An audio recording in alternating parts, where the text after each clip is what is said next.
planet? Is Janet from another planet? Is Janet from another planet? Is Janet from another planet? Is Janet from another planet? Is Janet from another planet? Is Janet from another planet? Is Janet from another planet? Is Janet from another planet? Is Janet from another planet?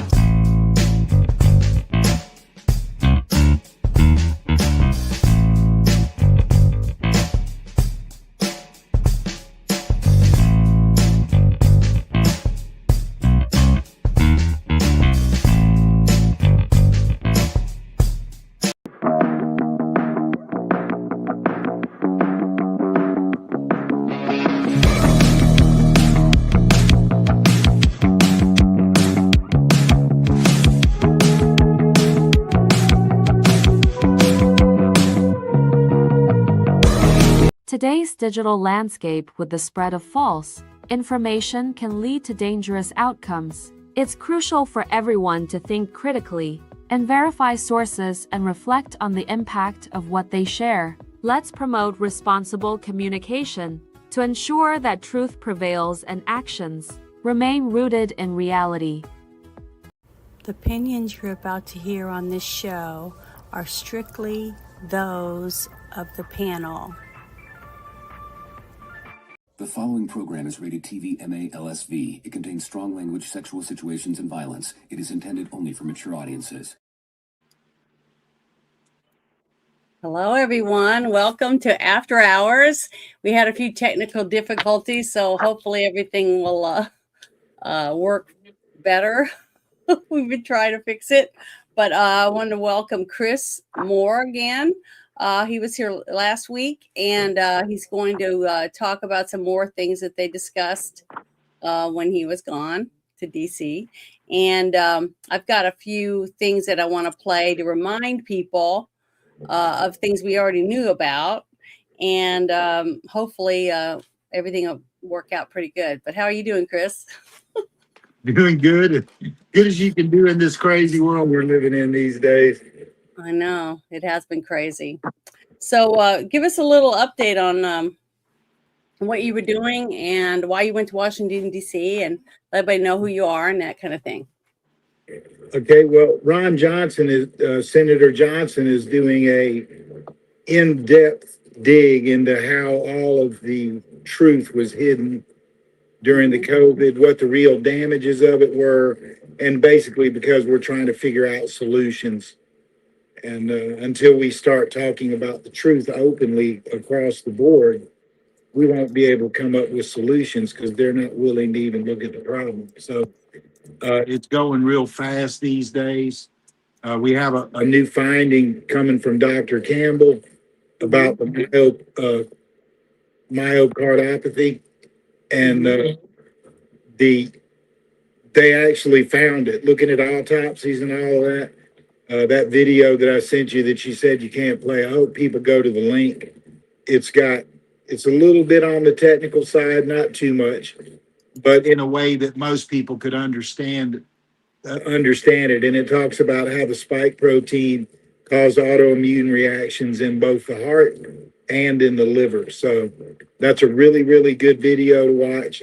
And I think it's important for me to mention, because that one video we looked at in the green room, where there are solutions.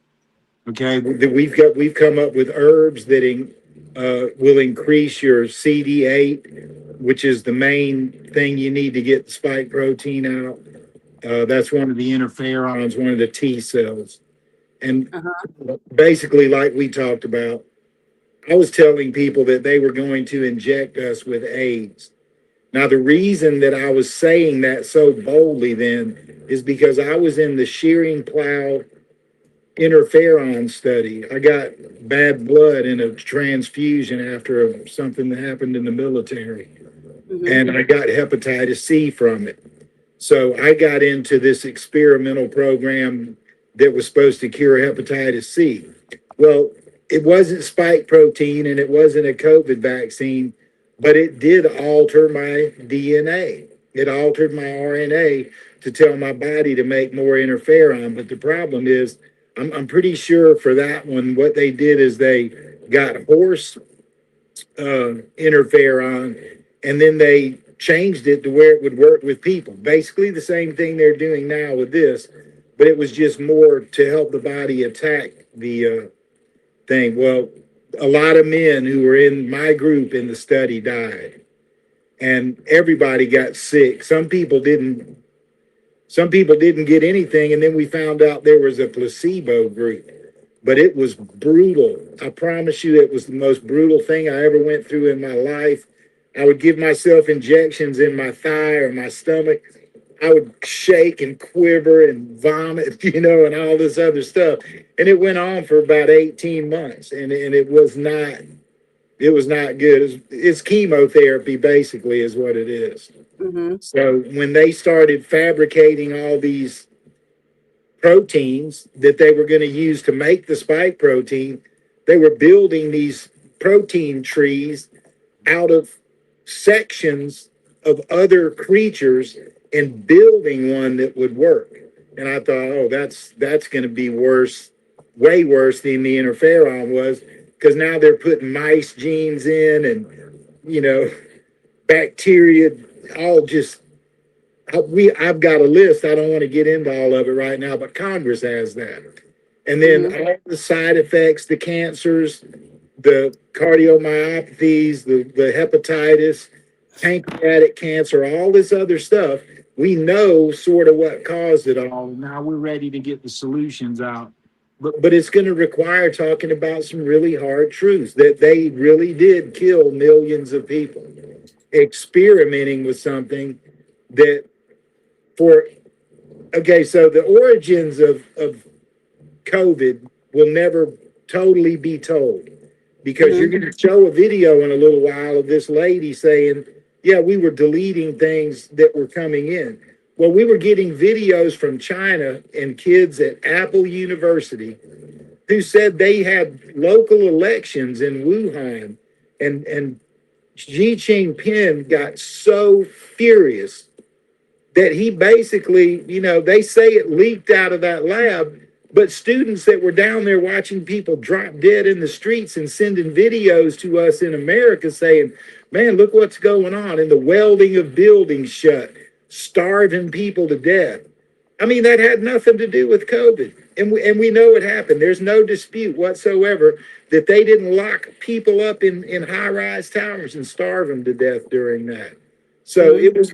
I remember seeing lots of videos that were being leaked out, but only on like X, on Rumble, a few here and there on TikTok. But YouTube was like squashing everything. They wouldn't let anything at all be seen. I remember one of my friends who was able to get some donations from his subscribers during January 6th to go to Washington, D.C. and was filming, walking around and stuff like that. And he ended up having his video taken down because he was talking about how Antifa people were changing into Trump attire and stuff like that, and his video just disappeared. So Google and YouTube and all them, just like what they did to Parler when they took their servers down, they just didn't like that Parler was letting people say things that they were trying to squash.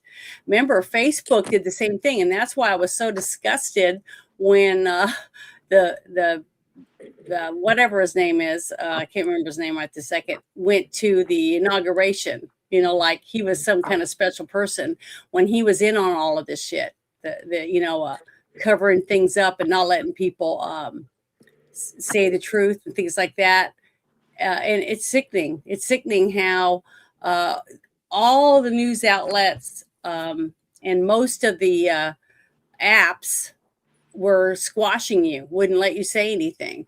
And I thought once X was purchased by Elon, that would be a little better. And it seemed like when he first started and he was on there a lot, it was a lot better. But then it's slowly getting more and more back to exactly what it was, because I think it's because AI is running it. And AI has been programmed to not let certain words be said. If you say a certain thing, it will stop you from being able to say it. You can't post something because that word might be in it, whatever word it is that they put on there as a trigger word. And I think COVID was one of them. So people were saying, different words to try to get around the AI part of it. But see, that's why I think a lot of it is similar on all the different apps, even though one is supposed to be more free than another, like Truth Social. Okay, I think Truth Social is a little different because I see a lot of people posting stuff on there about COVID, about election fraud, everything, and I haven't seen anybody's stuff just disappear. You know what I mean? So I think it has less AI running everything compared to these other channels and stuff. But everything that you were talking about when you came back and were telling me a little bit about, because I know that you can't talk about a lot of it until it comes out completely. So I would like for you to fill us in on things that you were talking about and what you are allowed to share before it comes out on, is it going to be on C-SPAN, I guess? Yeah, C-SPAN will be the ones that have. You should be able to go watch it on whitehouse.gov or senate.gov or whatever it is. Or there's the picture that I sent you actually has the web link. That's the one that John Campbell I'll have to look real quick and see That's what the it one is. John Campbell went and watched. Anyway, let me go back to, I want to talk about the timing of what went on at the very beginning of this, and it's very important for the rest of the conversation. They were working on the COVID virus here in 2012, or vaccine or whatever. They were experimenting with it. A lot of laws changed. It ended up in Wuhan. It still ended up being paid for by Americans. So grants were coming in to University of North Carolina to pay for all of this stuff. But in 2016, Bill and Melinda Gates, the Gates Foundation, gave $16 million to Moderna to develop the vaccine. And then in 2019, before you ever heard a word about COVID, he paid $55 million to Moderna to make the vaccines. So when they got Trump to say, oh yeah, you can do this lightning speed, whatever that stupid thing they did was, they already had the vaccines.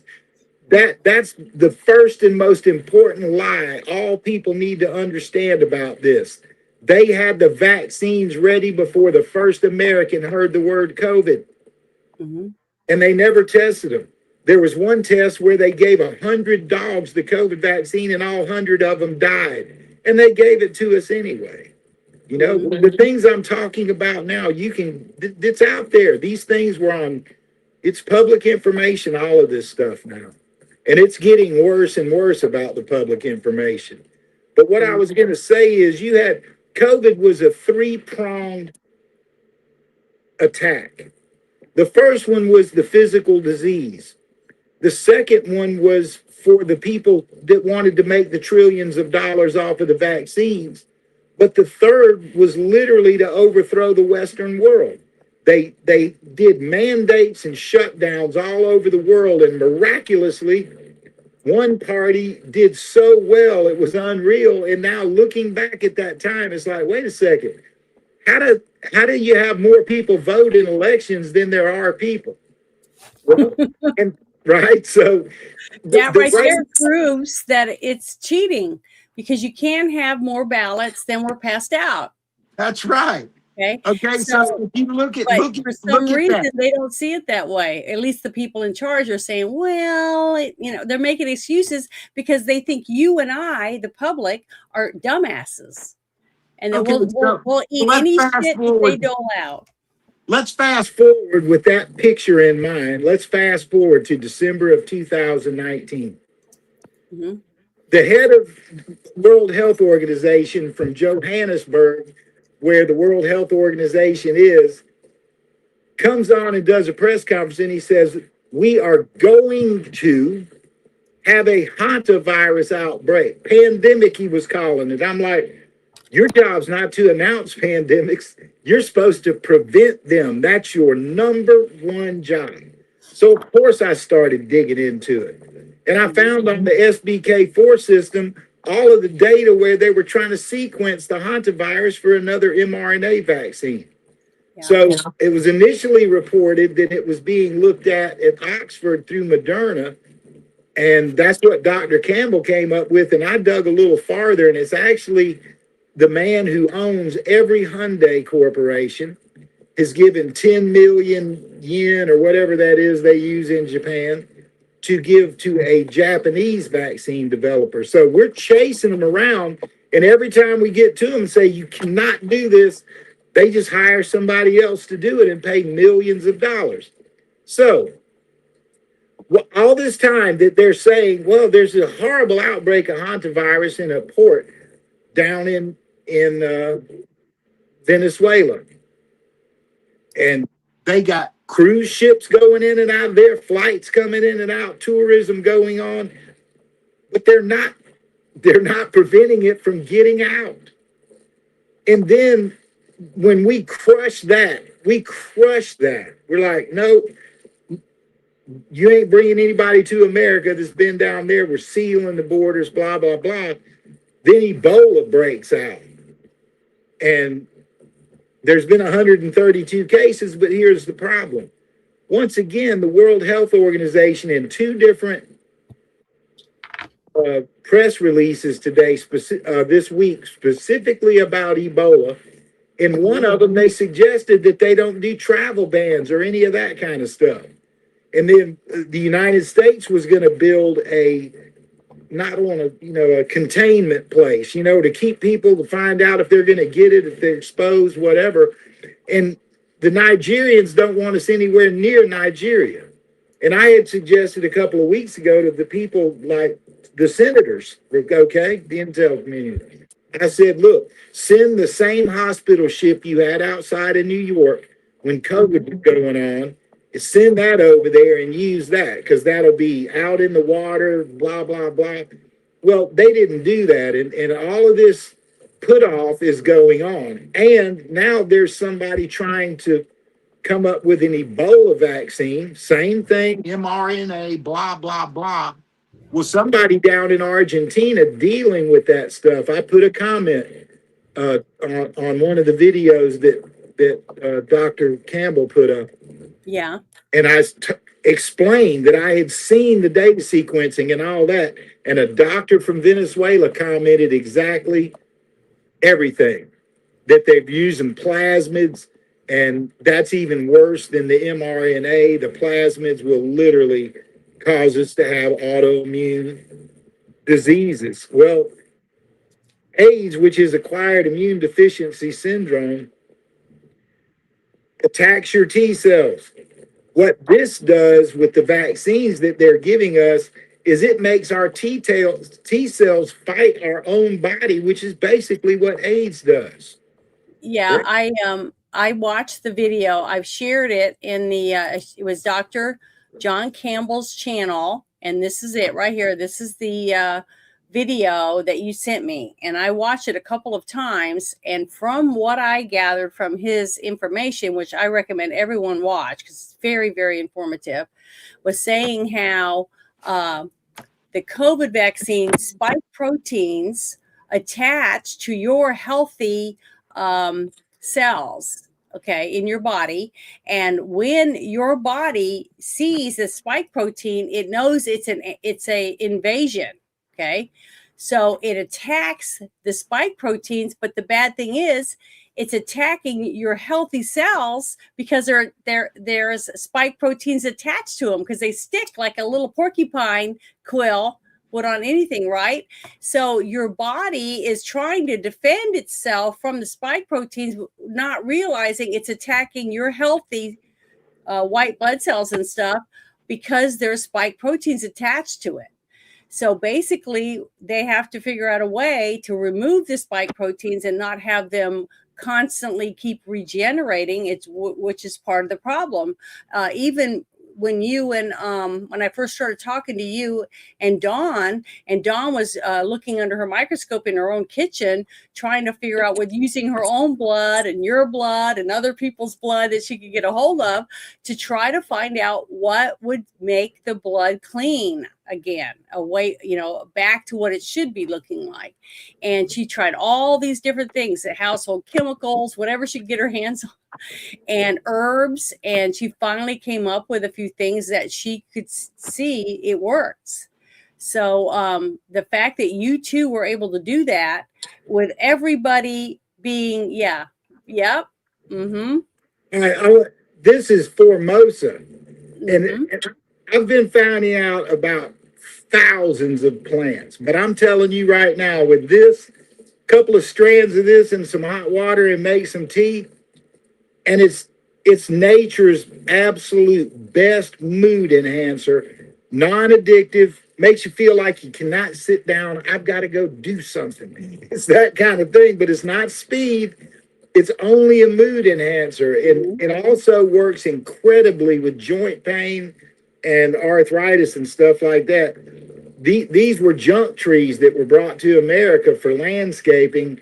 And so help me God, this may be the best natural medicine for overall well-being and feeling that I have ever laid my hands on. Well, that's one of the things that Dawn was explaining to me a couple times on different shows.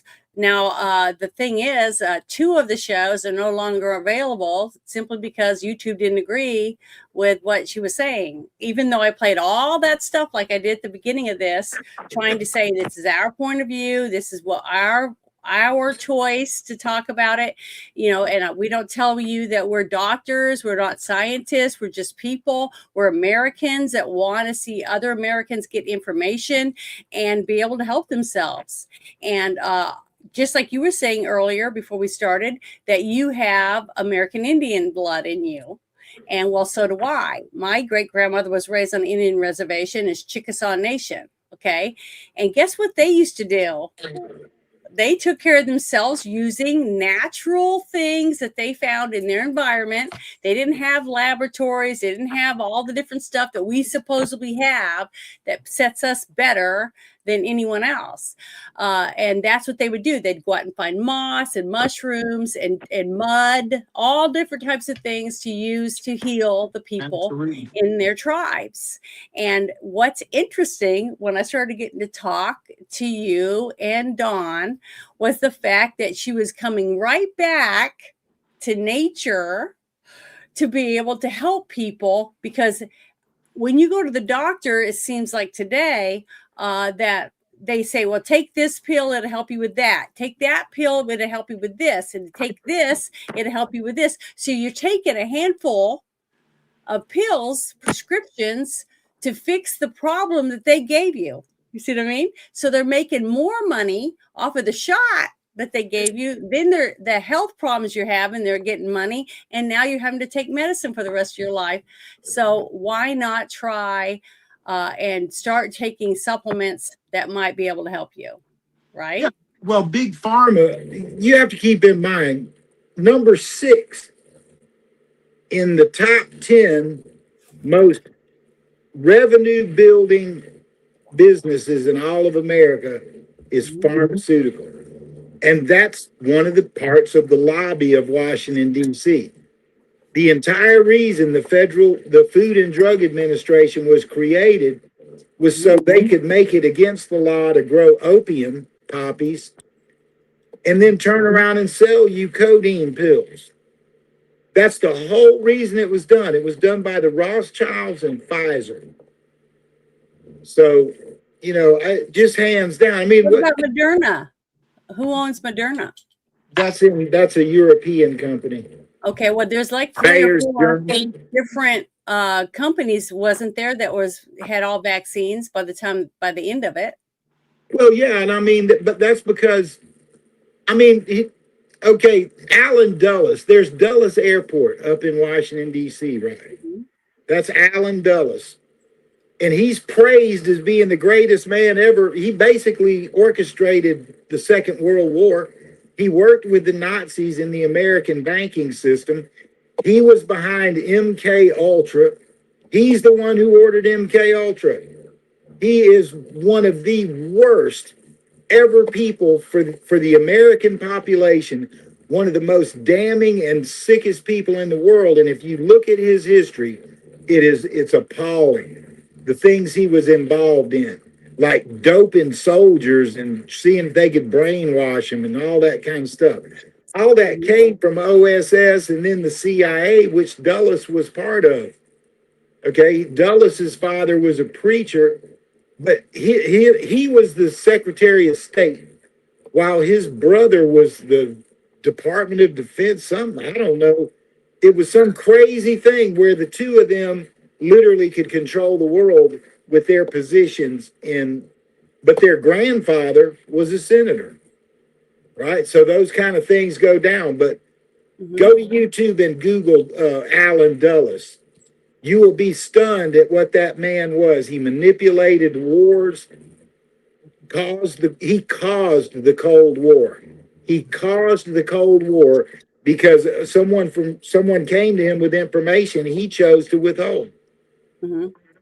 And that's the way he was. He wouldn't always give information. I do the same kind of work that guy did. I mean, I grew up like that. The general father of presidents, doctors, real powerful people in my family in every corner. But I tell the truth, whether it sounds good or whether people should be able to use their own common sense and their own sense of reasoning and just hear the truth and then be able to do things, because what we're talking about is total corruption. And they're turning around right now using hantavirus and Ebola to cause another fear thing. The midterms are coming up. Before you know it, we'll be 2 years in and they'll be telling you can't go vote again. I mean, and look at what we're having in California right now. Those laws that allowed them to take votes for weeks on end, every one of those was created solely for people to be able to vote during the pandemic, and they didn't let them go. So that literally is the proof of what I'm saying, that they used COVID as part of a worldwide overthrow of Western culture. Yeah. Sad fact. It's just a sad fact. I wanted to play this one video of the Surgeon General of Florida. I shared it with you earlier, and then you can talk about him because you've met him, right? Yep. Okay. So I'm going to play this newest video of him because I've played a few of him talking about the very first time. The second time that I got a kind of like a slap was because I played him, the Surgeon General of Florida, talking about how he was going to stop giving anyone under the age, I think it was 16, the COVID vaccine in his state, simply because they didn't know whether it altered DNA or what the outcome would be, right? So he stopped doing that, and he was the Surgeon General of Florida, and they gave me a slap and said that YouTube said I was spreading medical misinformation. And I'm like, he's the Surgeon General of Florida, for Christ's sake. He can't be a stupid idiot. You know what I mean? So it was like, and you just know people to talk to, so you can't really do anything. I just said, oh, well, nothing I can do. But I'm going to share this because this is another video I found of him. And he's trying to talk about the newest information that he has and how he thinks it's totally stupid. So I'm going to play this for you and see what you guys think. Hold on. Here we go. Fortunately, more and more became aware of not only the fact that, that we lived in a time and a country where people literally, like, someone could be completely healthy, receive an injection, drop dead the next day, and figures of authority would tell you that there's just absolutely positively no relation or no evidence that there's a relationship between the exposure and what happened to this healthy dude. You know, don't believe your lying eyes. And so they provided a lot of fodder, and more people became aware of this big lie and became aware of the corruption that was just an integral and apparently inseparable part of our government, our public health infrastructure. And people saw this with their own eyes, and I saw this with my own eyes, and you know, my mouth was agape. I mean, I couldn't believe all the things that I was seeing. It certainly didn't help that I had training in terms of not only as a physician, but someone with a PhD in research science. And you know, this is while I was at UCLA, and it was just obvious. I mean, these things that I was hearing my colleagues, other scientists sometimes saying and spouting, I just couldn't believe it. I mean, literally, I just couldn't believe it. It was literally like they were creating and upholding this alternate reality about these COVID-19 vaccines, and I just couldn't believe it. As you can tell, he's shocked.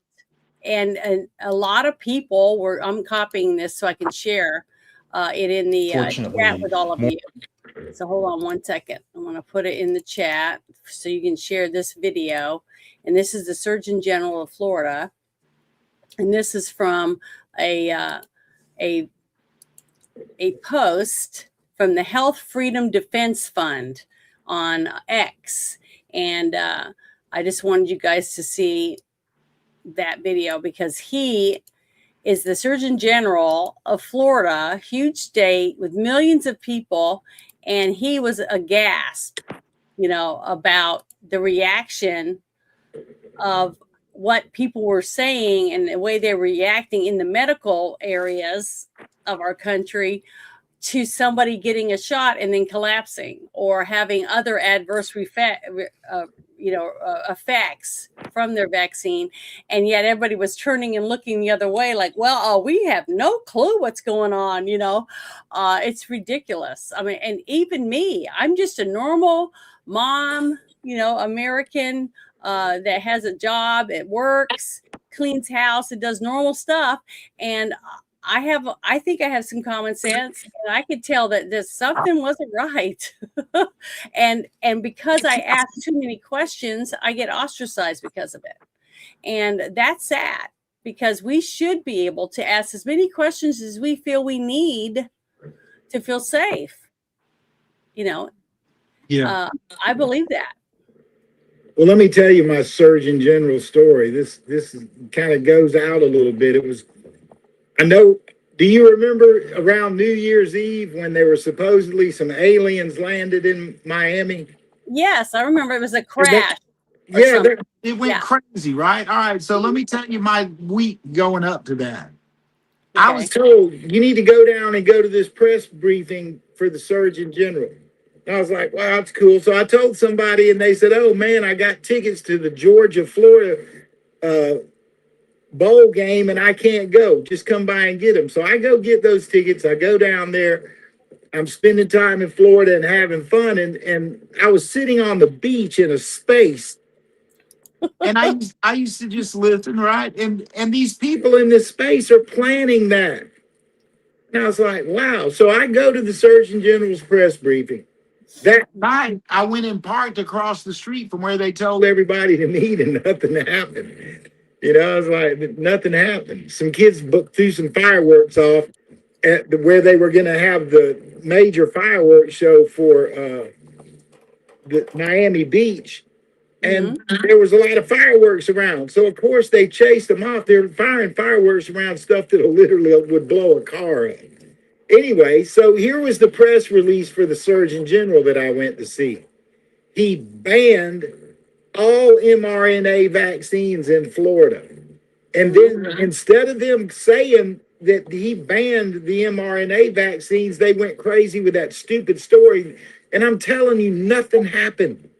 Nothing happened. There was no fight. There was no anything. I've got pictures of my truck in a parking lot right across the street from where all this supposedly happened.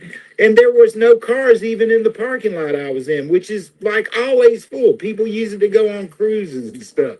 There was nothing. And it was New Year's Eve, I think.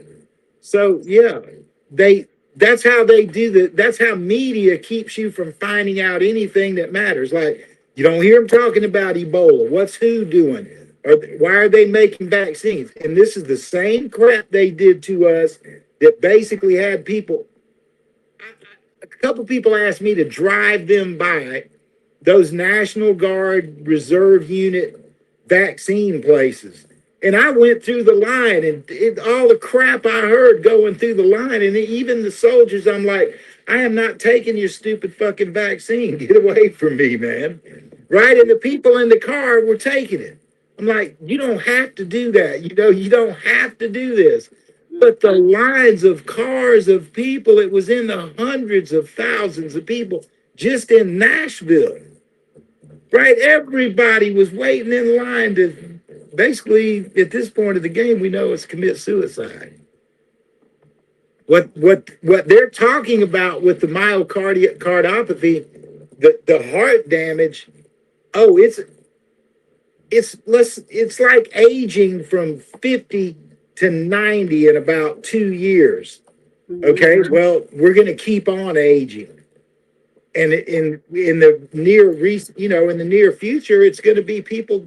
It's already going on. I don't want to get into all of that, but you can look the stats up of men between 25 and 40 that are dying of heart attacks and look back before Pre-COVID, and it used to be like 7%. and now it's 27%. And it's only going to go up.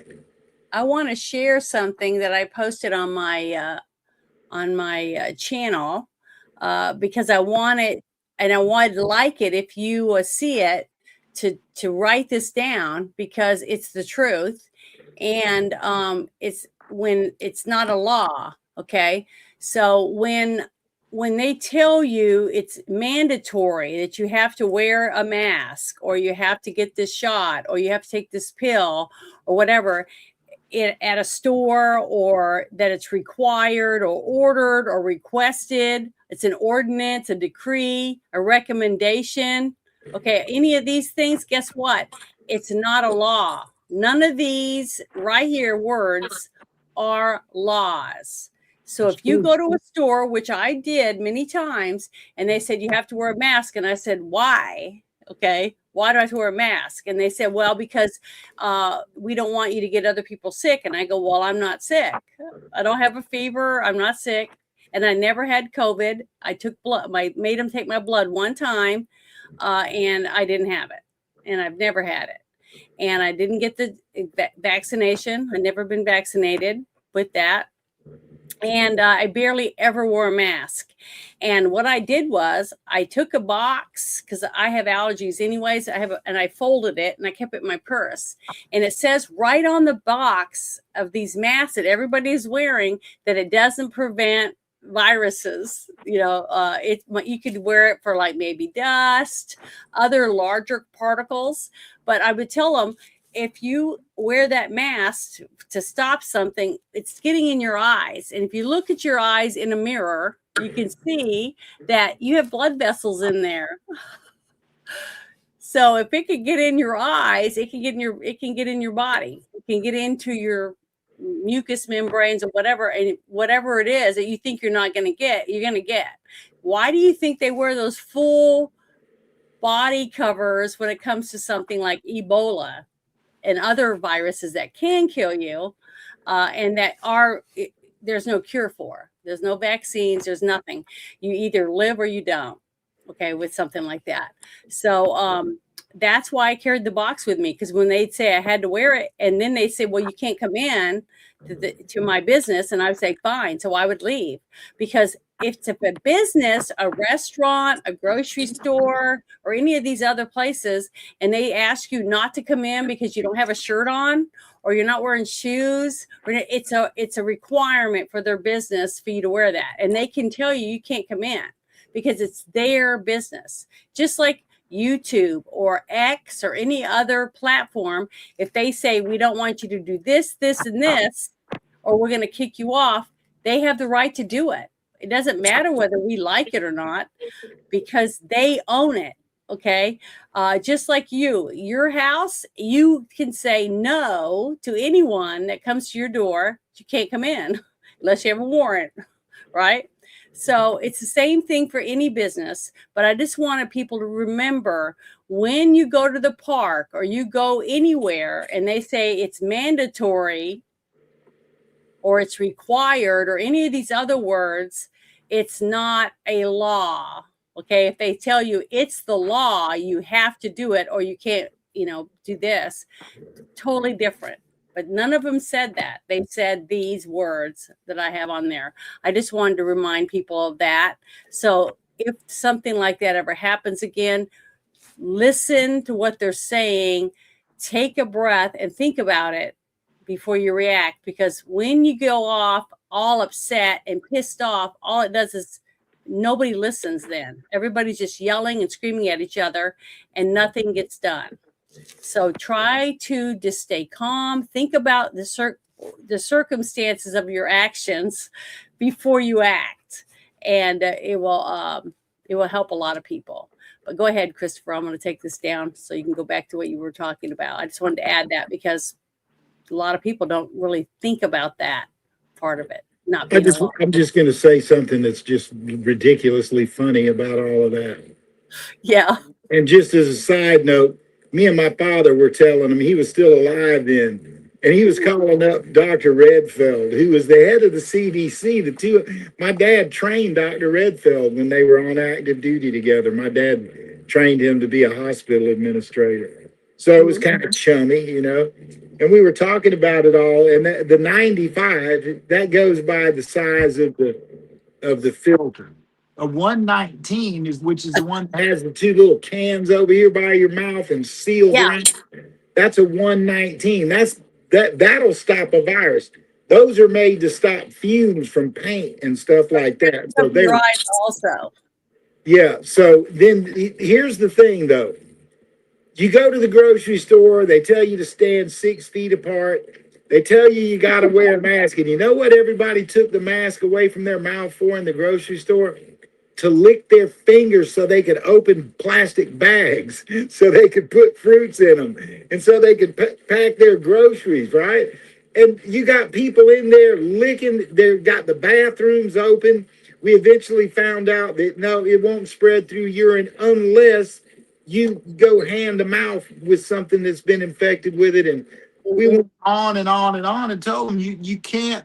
You're not going to prevent this outbreak with those things.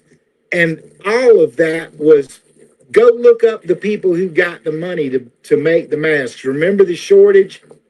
And when there were plenty of them around, oh yes, you need those. Then they ran out. These are only for people who work in hospitals. And then they've made all these companies that make all these things. And what are they doing now? We don't need them anymore. Right? And that was part of the $2 trillion that disappeared during COVID. I mean, I said something about that to Senator Johnson or one of them. I can't remember. It might have been Josh Hawley, the Senator Hawley. But I said, you know what gets me?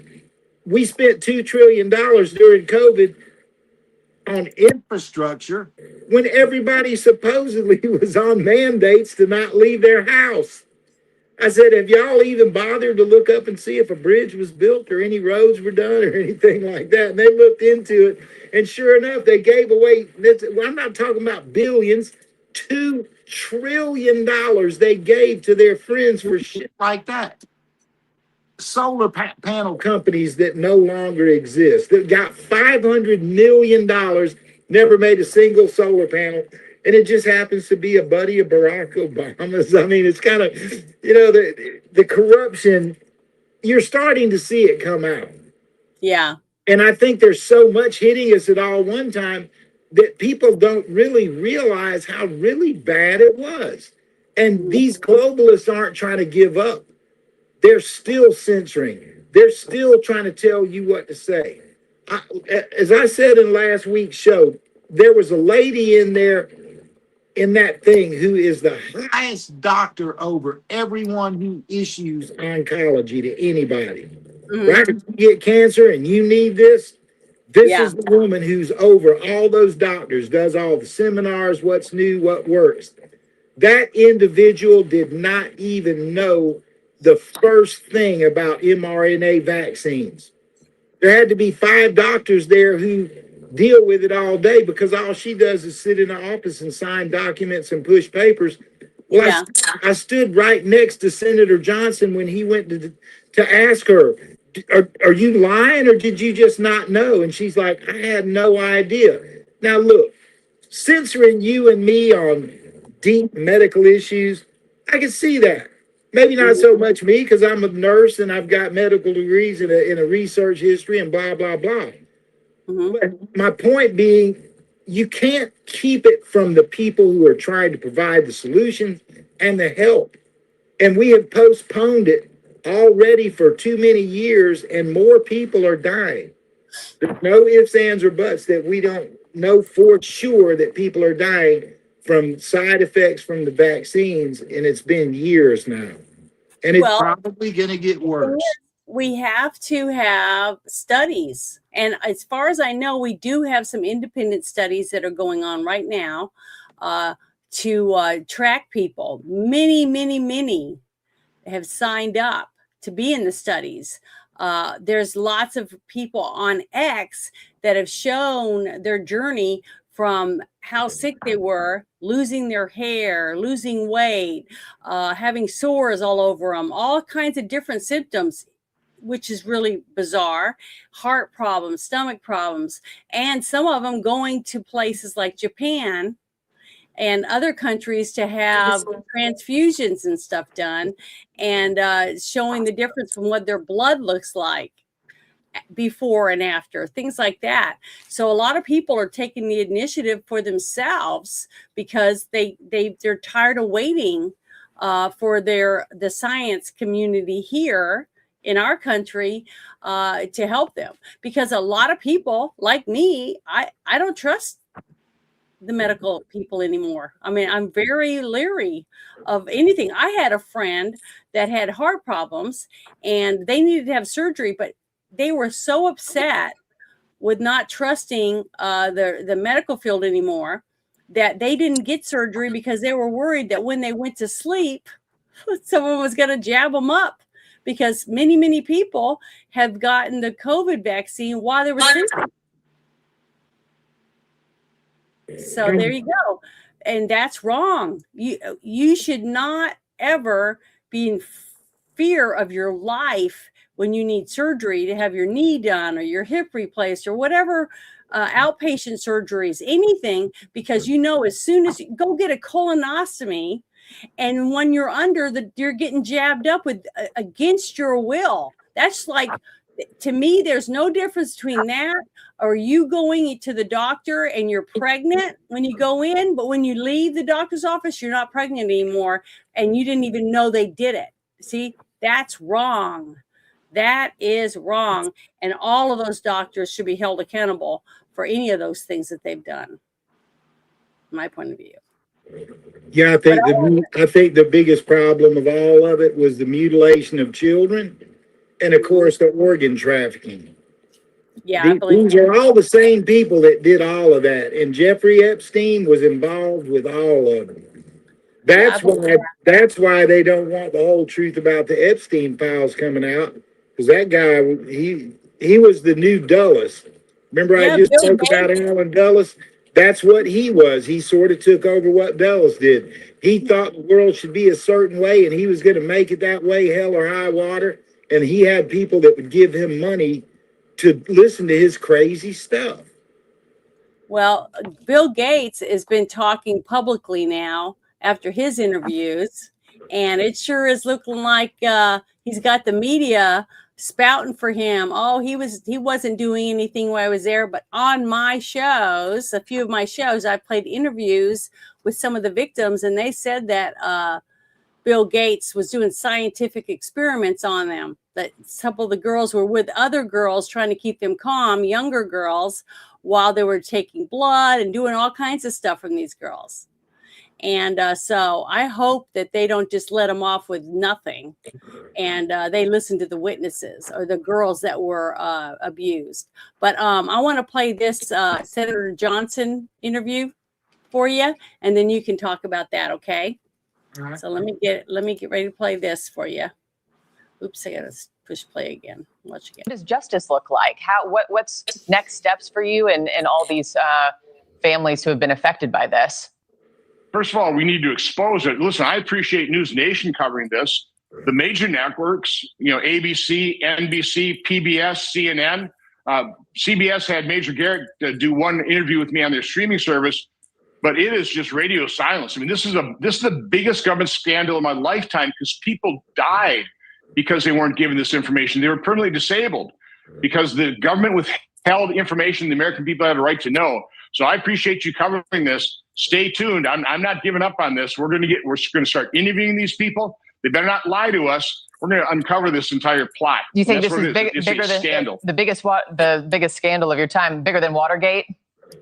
I mean, yeah. Nobody died in Watergate. Yeah. Tens of thousands of people died after March 1st from that COVID injection. Children died. Parents were convinced by these lies to give the injection to their children. So when infect their grandchildren, we know the injection didn't prevent transmission. So the lies told, we need to reveal those lies, and these people need to be exposed.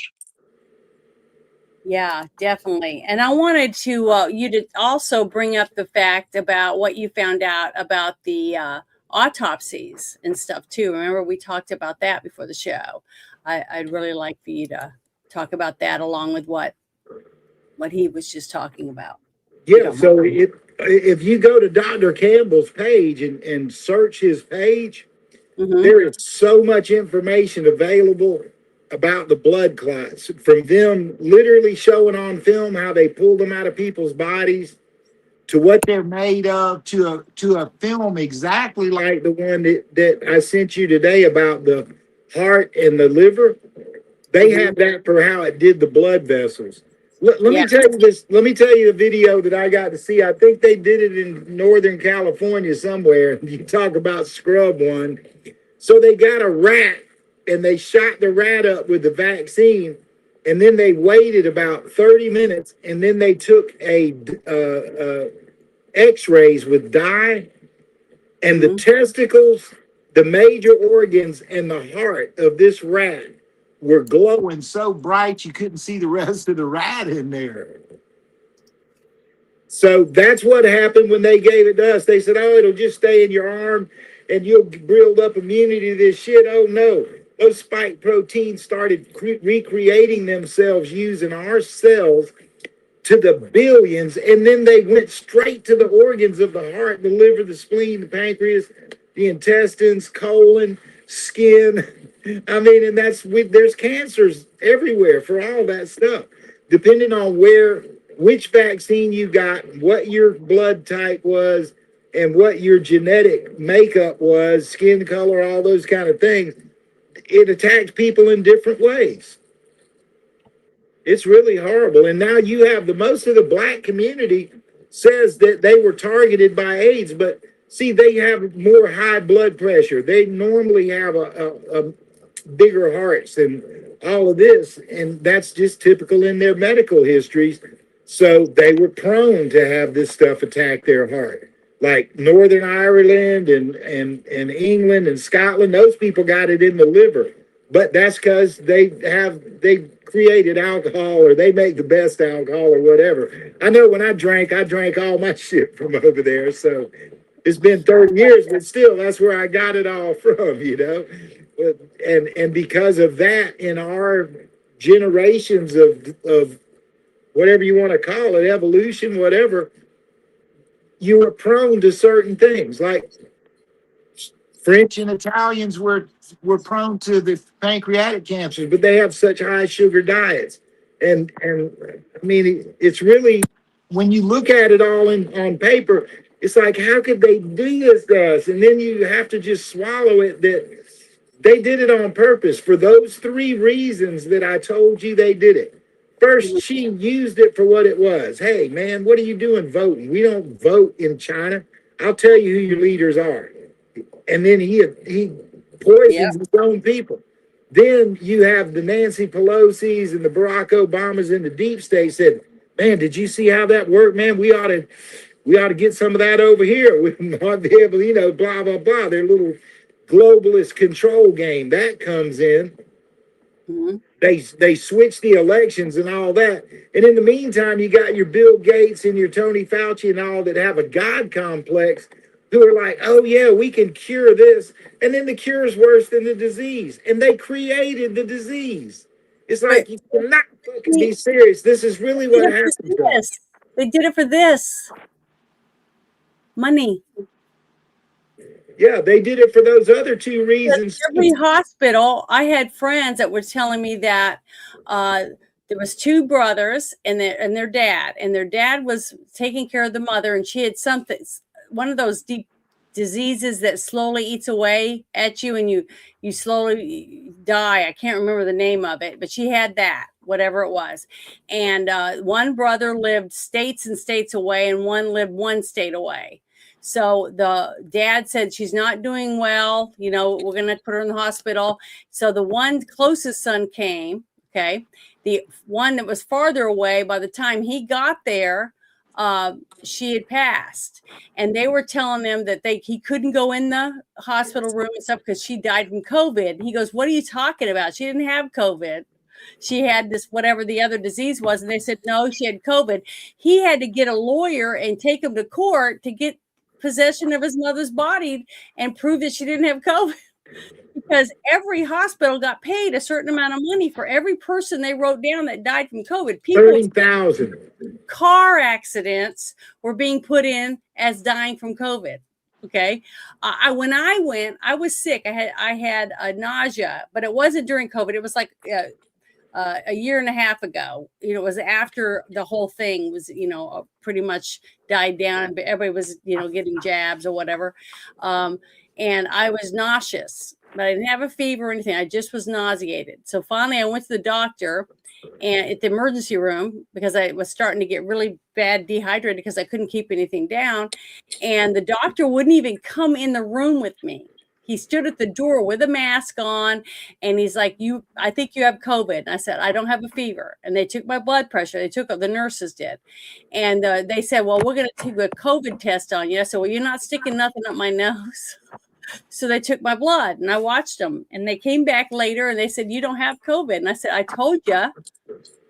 Okay, because that's all they want. That's all they push everybody. Nobody died from the flu the whole time COVID was out. Everybody died from COVID. Okay, that's impossible. You can't get rid of every disease in the world and only have COVID. You see, but that's what happened during those months. Nobody died from cancer. Nobody died from car accidents. Nobody died from dog attacks. Nobody died from gunshots. Everybody died from COVID. And that right there was a warning flag. And that's why, it's just scary. The fact, and I still see people driving in their car by themselves wearing a mask. It's crazy, isn't it? Yep. But I want to share this thing with you. This is that, I think it's this woman. No, is it that one? Hold on, give me a second. Here it is. This one. This is a former YouTube CEO, Susan, I can't pronounce her last name, Wasikowski or something like that. She aims to pull over 1 million COVID videos to silence anti-vaxxers. Okay. So anytime I mentioned it or said anything about it, even played the Surgeon General of Florida, I was told I was spreading medical misinformation or I'm a cyber bully or whatever else. They gave me all these things that they said the reason why they're taking my video down. And it was because of this person right here. She didn't like the fact that I was sharing the Surgeon General of Florida because he disagreed with what she was saying. She's not a Surgeon General. She wasn't. She didn't have any medical profession, but yet she was telling other people, you can't do this, you can't do that, or share information with someone simply because she didn't agree with it. See, she, I bet, hurt millions of people just because of her actions, because she felt she was better than anyone else. And I think she's dead now. I think she died, didn't she? I don't have any idea. Well, I'll have to look it up while we're playing the video, but I'm going to play this for you. It's only a minute and a half, but she's pathetic. When it comes to vaccines, vaccine hesitancy, videos that cause a public health risk, where do you want to see? Well, first of all, we've taken responsibility very seriously. It's been one of my top priorities. And with regard to COVID and with regard to vaccines, that has been a top priority for us. And we have a number of different ways that we address that. So first of all, we want to make sure that if there's information that violates our policies, we came up with 10 different policies around COVID. Then if that's a violation of policies, then that's something that we'll remove. We removed over 1 million videos associated with COVID. Have you talked to the Biden administration at all about vaccine hesitancy or vaccine misinformation? Well, we did an event actually with the Biden administration, including President Biden himself, with a number of creators, Fauci as well. I wonder if there's anything that you see in, the way that anti-vaxxers behave on the platform, if there are any data or insights there that could be helpful to people understand where they're coming from. I mean, we try to understand what are the different ways that we can break through. So we talked about in this campaign that we did about getting back to the things that you love. So what we really tried to do was get not just from the experts, but also people that were not experts, but who were explaining, like, why did they take the vaccine? Why was that relevant for them? And what was their thought process? So basically, she said that they talked to experts. As long as the experts agreed with them, they were allowed to speak. But anyone else, they said F you and got rid of them. So anyone that said anything, so Chris must be having some technical difficulties because it keeps bouncing in and out, but he'll be back. But the thing is, it says on here, I looked it up. It says that she died August 9th, 2024 at the age of 56 after she had non-small cell lung cancer. So, it's sad. I don't know if she took the jab. I'm pretty sure she probably did, since she was an advocate for it. And it's really sad that she's not here to see the stuff that's coming out now. And to me, that's really sad. I feel bad because so many people that were advocates about taking people like me and putting me in a camp and denying me medical help, go to the doctor or anything, saying that they would let me die because I don't deserve medical care because I didn't get the shot and that I was putting people at risk. Well, I asked them, I said, how am I putting you at risk if I'm not sick and you've already got jabbed up? You've had multiple boosters or whatever. How am I the bad person? See, that's what you would think, that I would be the one that would be at risk. And I was told by one of my doctors, one of my allergy doctors, that he said that he had found out that from Israel, that some information came out from Israel about shedding COVID vaccine shedding, to try to stay away from anyone I knew that had had a recent vaccine, because they're shed for up to 6 to 12 weeks or whatever, depending on whatever. So I just avoided people, not because I was worried about getting COVID, but because I was worried about what their jabs were going to do to me. You see what I mean? So I hate to say that, but I wasn't trying to be mean. That's one reason when I first started talking to Dawn, I was like, wow, this woman is brave and she's trying to get down to the nitty gritty. And with people telling her she's crazy every day, she's a warrior. And with people like her, she's saving people's lives simply because she gave a shit. And she got treated like dirt because of it. And so did you. So did I. We've all been treated bad simply because we disagreed with the supposed people that know it all. And those people, what was really weird to me was the fact that I found out by digging around that nobody in the post office was made to take it. And there's a government agency, but they forced our soldiers to have it, or they were kicked out of the military. See, little things like that don't make sense.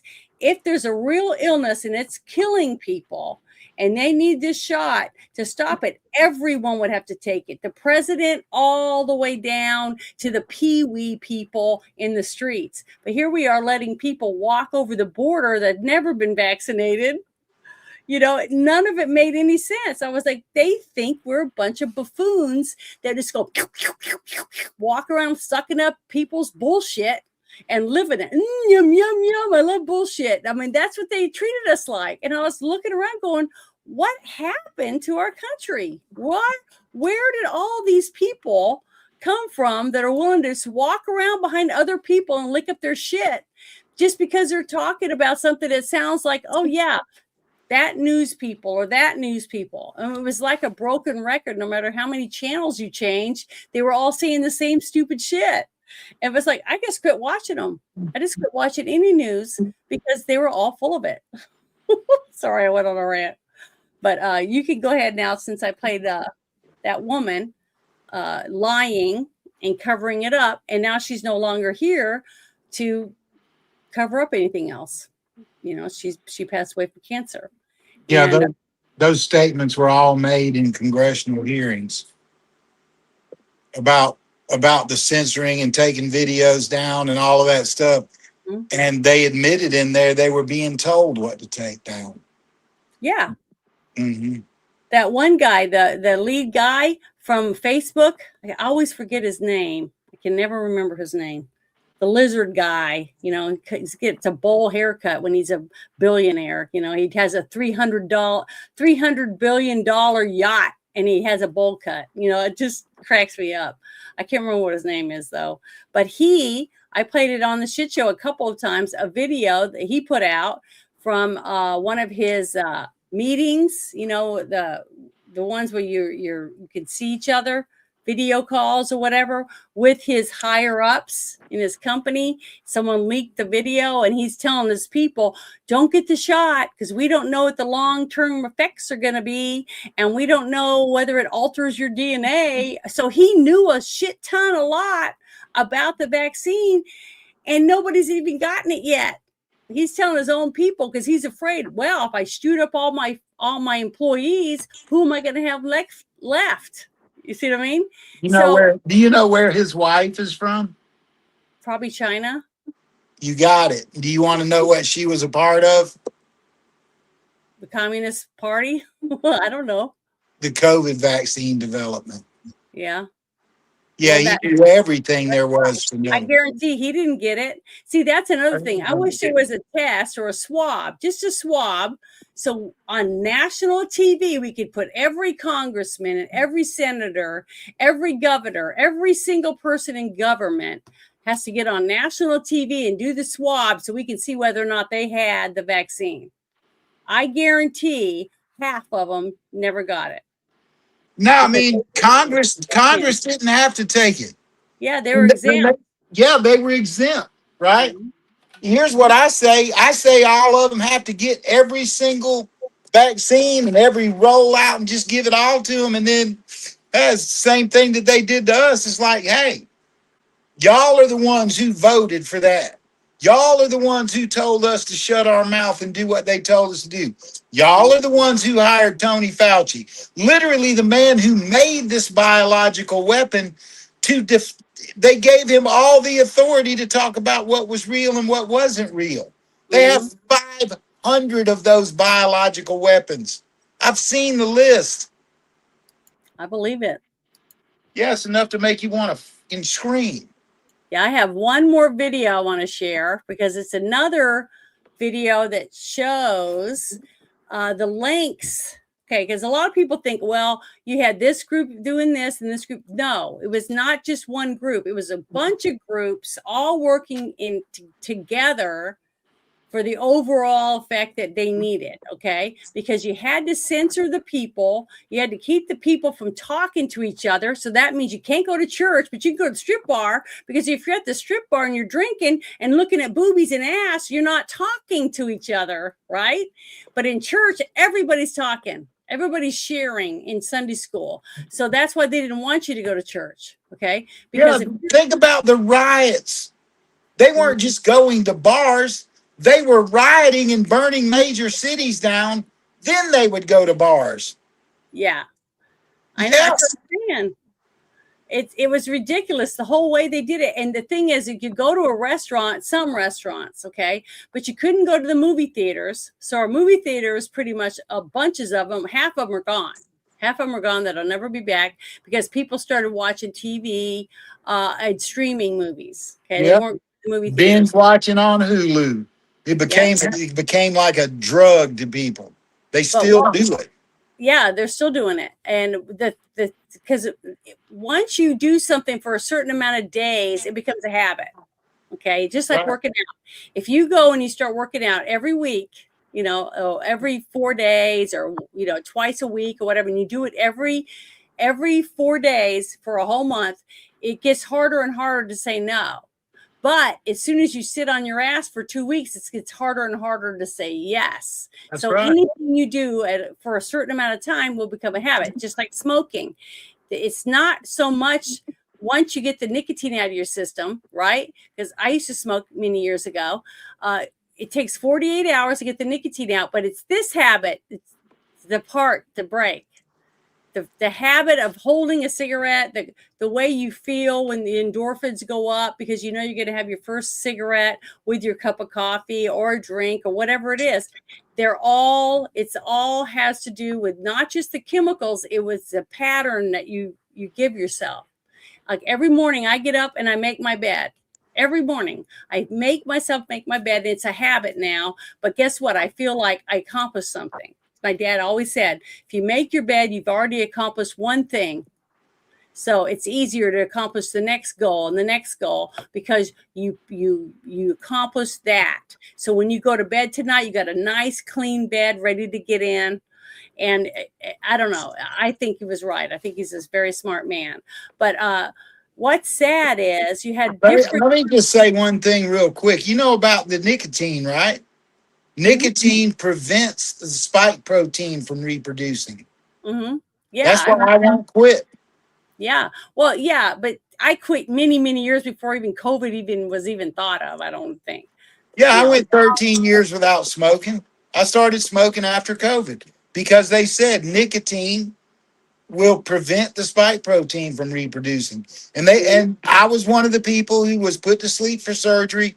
I had a major knee surgery on my left knee, and they gave it to me. And when I argued with the doctor after I woke up from surgery, he said, it's a hospital mandate. I'm like, I didn't sign anything. He said, oh, yeah, you did. When you said we could put you to sleep, that meant your life was in our hands. I'm like, oh, my God, you can't be serious. This guy was a friend of mine. Every hospital that did that should be sued. Every one of them. Every single one of them. But I want to share this because this shows the lengths that these big giant corporations that are in bed with the pharmaceutical companies, with all the other big corporations where they're going to make more of this, right? Because you are a dweeb, I'm a dweeb, we're worthless, and we're expendable because all they'll do is open the border and bring in more of us dweebs to do whatever they need done, right? So that's why this is important. And this is one of the reasons why a lot of this stuff has happened, because we were censored. I already showed you the CEO of YouTube and her own interview talking about how she took down your video. If you posted something and you had a bad reaction or you had a problem, they took it down because they didn't want other people to see what you have to say, because they know their platform was big and it had millions and millions and millions of people looking up information to find it. And all they could find was, yeah, I did it. Get the shot, rah, rah, rah. That's all you could fiuld. There was nothing else on there because they made sure that there was nothing else on there. They had AI 24/7 running it all. So you would not be able to find anything on their networks, and not even in Google. Okay. Because Google owns YouTube. So here we go. I'm going to share this so you guys can watch this. Now, I've done this a couple times because it's important. This man, Zach Voorhees, worked for Google for over 8 years. And I think he did some stuff with the console for Xbox and some other things, but he talks about that. The thing is that he came out through Project Veritas, and this was before Veritas was shut down, when they kicked the CEO, the owner, the guy that started it, off his own show, right? Took him out of it. These people are powerful. They'll do anything to get rid of you, to shut you up. But I'm going to play this because this is testimony from this young man. This is in Texas, the state of Texas. It's sad that Texas and Florida pretty much have to start anything before anything can get done, because we have nothing. A bunch of senators and congressmen that are lame asses that it can't even pass the SAVE Act. So here we go. I'm going to play this for you. Broad term that is somewhat amorphous, but I think you know what we mean in general. Large entities, which have a tremendous reach, have a lot of influence. And this has been a subject of legislation here in a number of areas, in Texas and many states. And so taking a look at the influence of big tech, large internet companies have a lot of power, and the power that they have over information, what information they allow us to see, how they shape the information that they allow us to see, what they choose to withhold, what they choose to promote. It's obviously tremendous. And in an election year like this one, I guess there's never been an election year like this one, but what's underway, folks are concerned as we go into the fall election, big issues at stake. And so that's why the Lieutenant Governor has charged this committee with looking at these issues. So we're going to call up our first invited witnesses. Voorhees, introduce yourself and give us your testimony. Welcome. Hi, my name is Zach Voorhees. And thank you, Chairman Hughes, Vice Chair Paxton, and members of the committee for listening to my story. I was a Google engineer for 8.5 years and a whistleblower against Google in 2019, risking my career and livelihood to warn the public about Google's plans to meddle in the 2020 election using a program called Machine Learning Fairness. This disclosure was done through Project Veritas. I will briefly mention my background. I graduated in 2006 from the University of Oregon with a triple major in computer science, psychology, and mathematics. I worked on Star Wars and Indiana Jones games before being hired at Google. If you've used Google Earth or YouTube for game consoles, you're familiar with my work. Let's talk about Google's censorship AI system called Machine Learning Fairness. I discovered this program while searching for information about Project Dragonfly, probably a fake project meant to misdirect the public. Make no mistake, Machine Learning Fairness is and has always been the real censorship program, and it is massive. The goal was to, quote, program the public to align with Google's corporate values. Those are their words. This was a 4-step process laid out by the AI ethicist Margaret Mitchell, who has since been fired for unethical behavior. Step 1, training data are collected and classified. Step 2, algorithms are programmed. Step 3, media are filtered, ranked, aggregated, or generated. And step 4, people like us are programmed. That's a direct quote from their slides. It wasn't just in one slide, it was littered throughout the company. This process was repeated in a cycle, with step 4 feeding back into step 1. This sounds like something out of a conspiracy theory, but it's real. Google rewrote their news algorithms, specifically trained on mainstream media stories targeting Trump, such as his fight with Comey. Systems like real-time events, real-time boost, and HiveMind assign higher amplification scores to stories related to targeting Trump. Google's internal documents revealed their stance on, quote, algorithmic unfairness. They stated that even factually accurate representations could be considered algorithmically unfair and removed. And let me just quote them. For example, imagine a Google image query for CEOs shows predominantly men. Even if it were a factually accurate representation of the world, it would be algorithmic unfairness. In some cases, it may be appropriate to take no action if the system accurately reflects current reality, while in other cases, it may be desirable to consider how we might help society reach a more fair and equitable state via either product intervention or broader corporate social responsibility efforts, end quote. Let's talk about news ranking. News sites that supported Democrats were ranked with the highest quality and trustworthiness. Here's a partial list. Wall Street Journal, 8.53. CBS News, 6.57. CNN, 6.0. Fox News, 5.2. Russia Today, 4.57. The Young Turks, 2.53. Alex Jones Network, negative 1.56. At the bottom of the list is Next News Network at negative 3.35. Let me reiterate, the foreign propaganda outlet Russia Today was scored 7 points higher than the Next News Network, one of the top YouTube news networks in America. Since my disclosure, Next News Network has been permanently demonetized and will soon be bankrupted. These sound more like the actions we'd expect from a Russian propaganda complex. But shockingly, it's the actions of Google. At YouTube, I observed 40 different AIs classifying videos under various labels. Influencers like Dave Rubin were labeled as right-wing news outlets with fake news labels. The justification was always user safety. But in 2020, this system of censorship went so far as to ban mentions of vitamin C, turmeric, and vitamin D during the pandemic.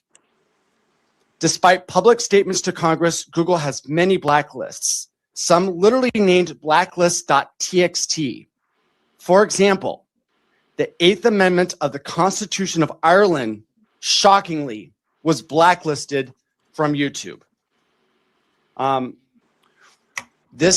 We need to investigate this, and we need to put a stop to what's going on, and the public needs to know what's going on. There are a few systems that are out there. One of them, my colleague, Dr. Robert Epstein, with his TechWatch project, is the only one that I know that is auditing Google and showing the bias that they're having.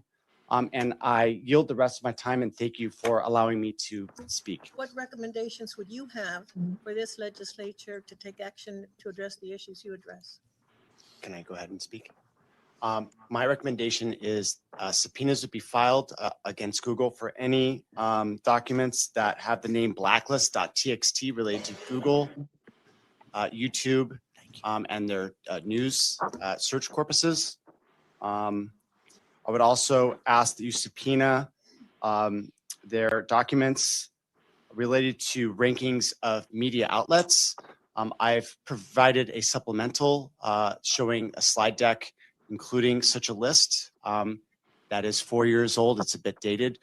The open question now is, what are the updated rankings of the media outlets that they have?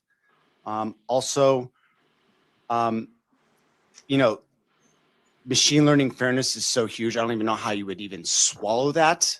But if you could do, ask them, file a subpoena, ask them for documents related to machine learning fairness. And that is going to be such a huge bombshell that it just needs to get into the public disclosure. So it's those three things: machine learning fairness, blacklists, and their media rankings is the start of the entire thing.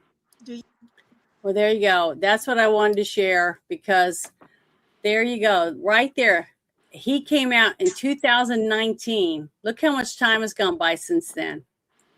And they've been able to get away with it all this time. And any platform that uses Google, and remember what they did to Parler, Google, I think it was Twitter at the time, and YouTube, pulled the servers because they were skyrocketing. They were just, everybody and their brother that wanted freedom and be able to say freedom of speech, basically, to be able to post and say what they wanted, was flocking to Parler. I loved it. I was one of the first ones on there when everybody else was having to wait in line to get on there. And I just thought it was great. It was so great.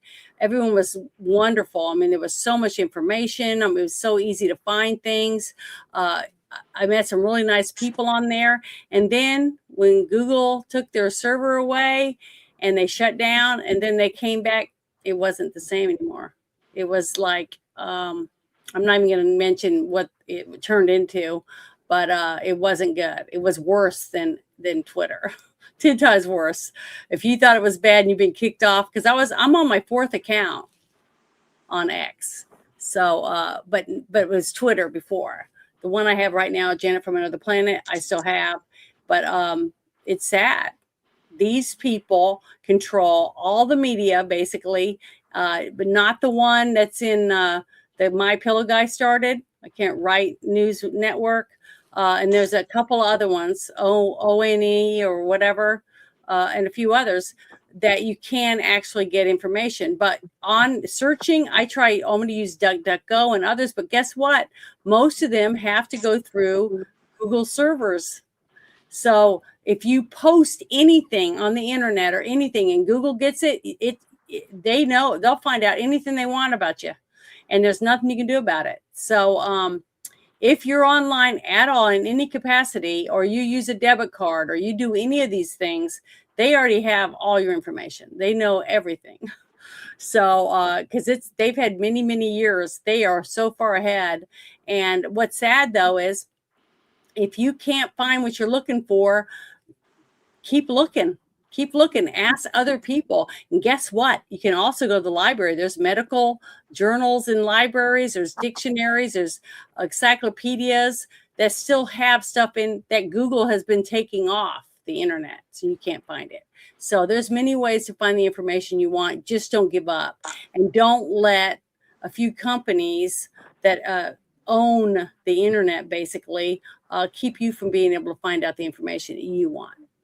Okay, I'll shut up now. But go ahead. What do you think about this guy, this Zach Voorhees, what he had to say? Yeah, I would say that all of that started back in 2009, because there was a executive order written. Originally, it was written Executive Order 114. Mm-hmm. But at that time, I would read every single executive order. They were coming out in record pace in 2009. I think you remember who got inaugurated that year. So I came across 114. Well, I immediately gave it to some of my superiors. And the next thing you know, when you try to look it up, it was Executive Order 2389, I think. And what it said was, no one could put anything on any information show, news media, whatever, unless it was approved by POTUS. Well, POTUS is President of the United States. And if you look at Obama's cabinet during that time, 7 of the 14 cabinet members were married to or were formerly CEOs and presidents of major news organizations. Can't make that shit up. You can ask your whatever AI you use, play that back and ask them if it's true, and I guarantee you every bit of that comes back true. Oh yeah, I believe you. So that executive order was what was used when they decided to go after General Flynn and then say Trump was trying to commit treason with Russia. Yeah, because it was during Obama's administration when he did the modernization of the Smith-Mundt Act, to where they said that our media could spread propaganda without being held accountable. So we need this Congress, which has been lame ass. They haven't even gotten all of Trump's people up there. And how many people has Trump been able to put on the bench on his own during recess? 0. You know why? Because they go in and go bing to stop him. So if they really cared about America first and that's what they ran on, why do they keep stopping him from being able to appoint his own judges when they're at recess? They don't want him to. They don't want him to accomplish the goals that they ran on his coattails.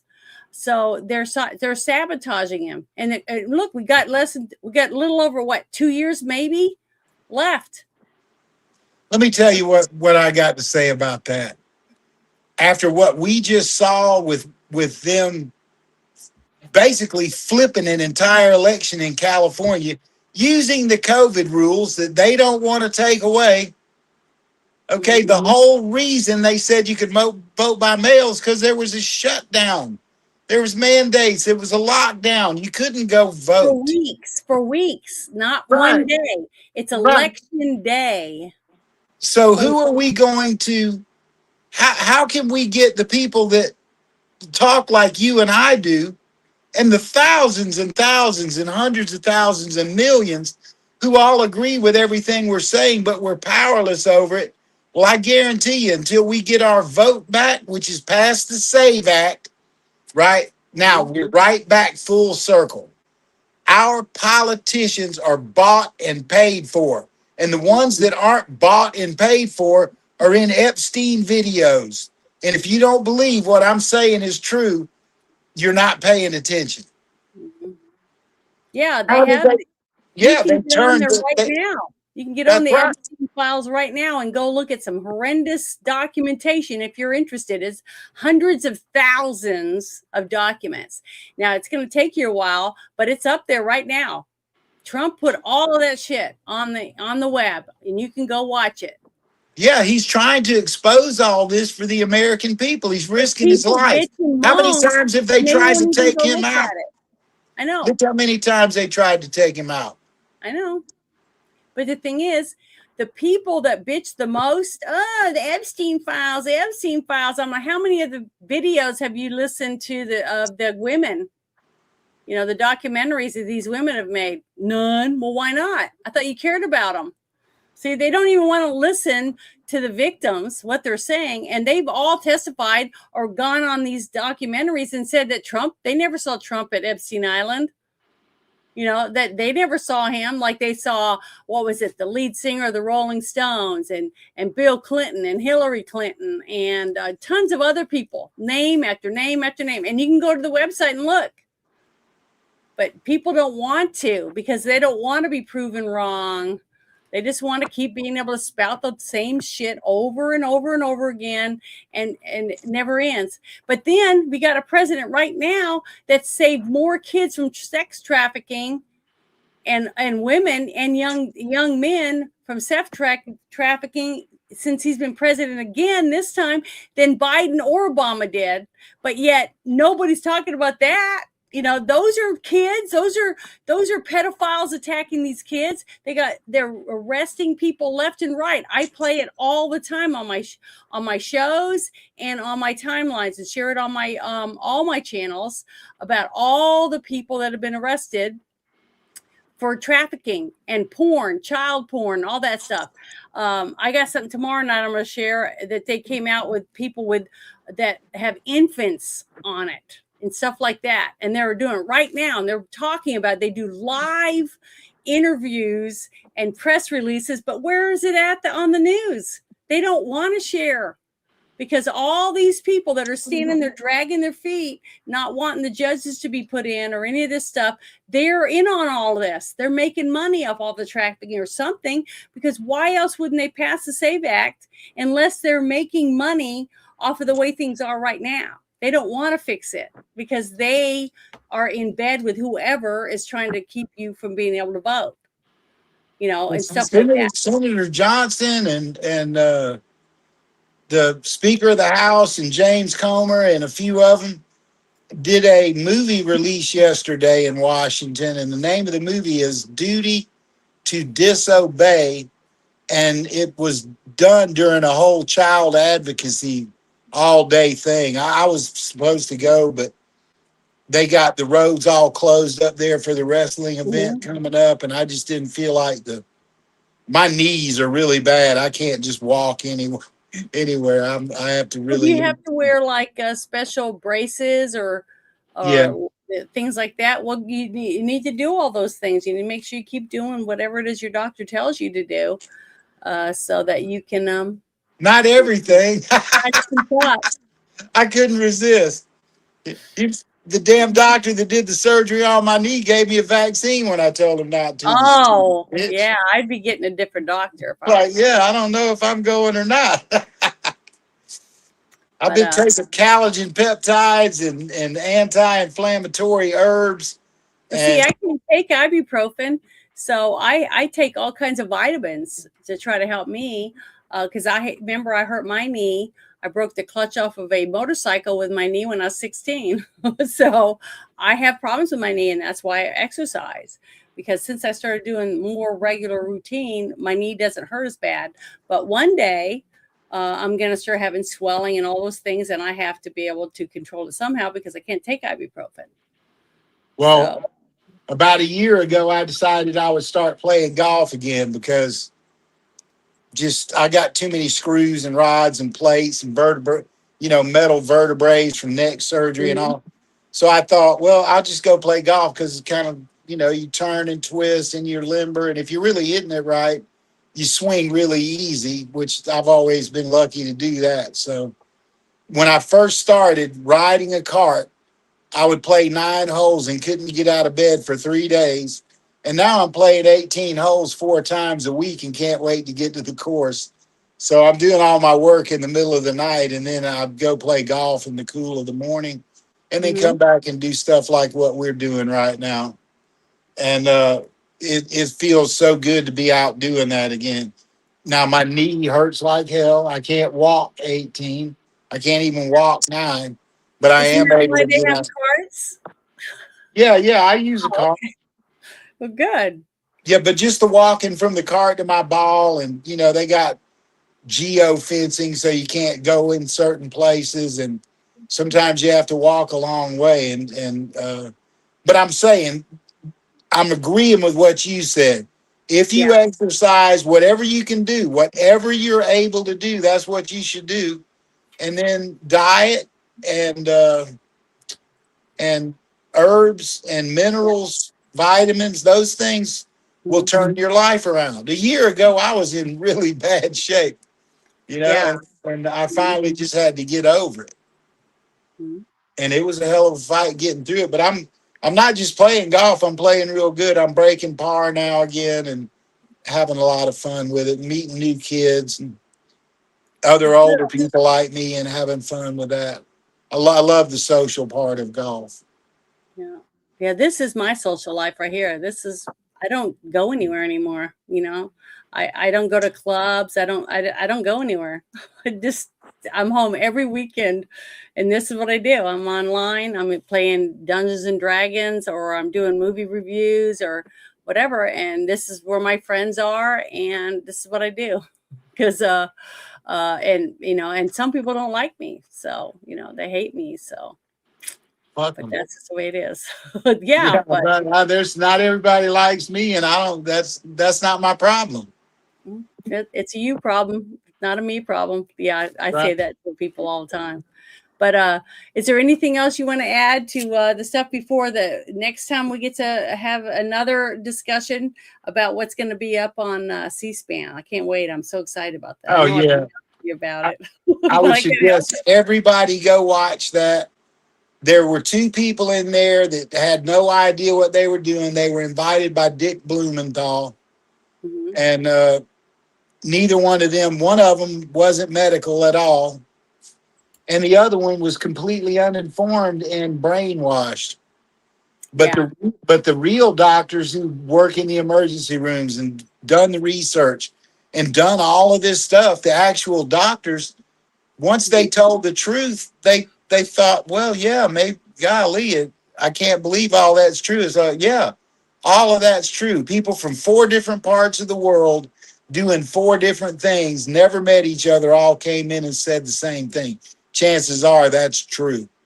Yeah, definitely. But I'm sharing Dr. John Campbell's channel again. It's in the chat, but I'm sharing it because if you get your chance, go check out this video. It's very, very informative. It tells you, I can't believe it's still up. I'm shocked that YouTube hasn't taken it down or put some big warnings all over it and stuff. But he knows what he's talking about, and they're not going to mess with Dr. Campbell.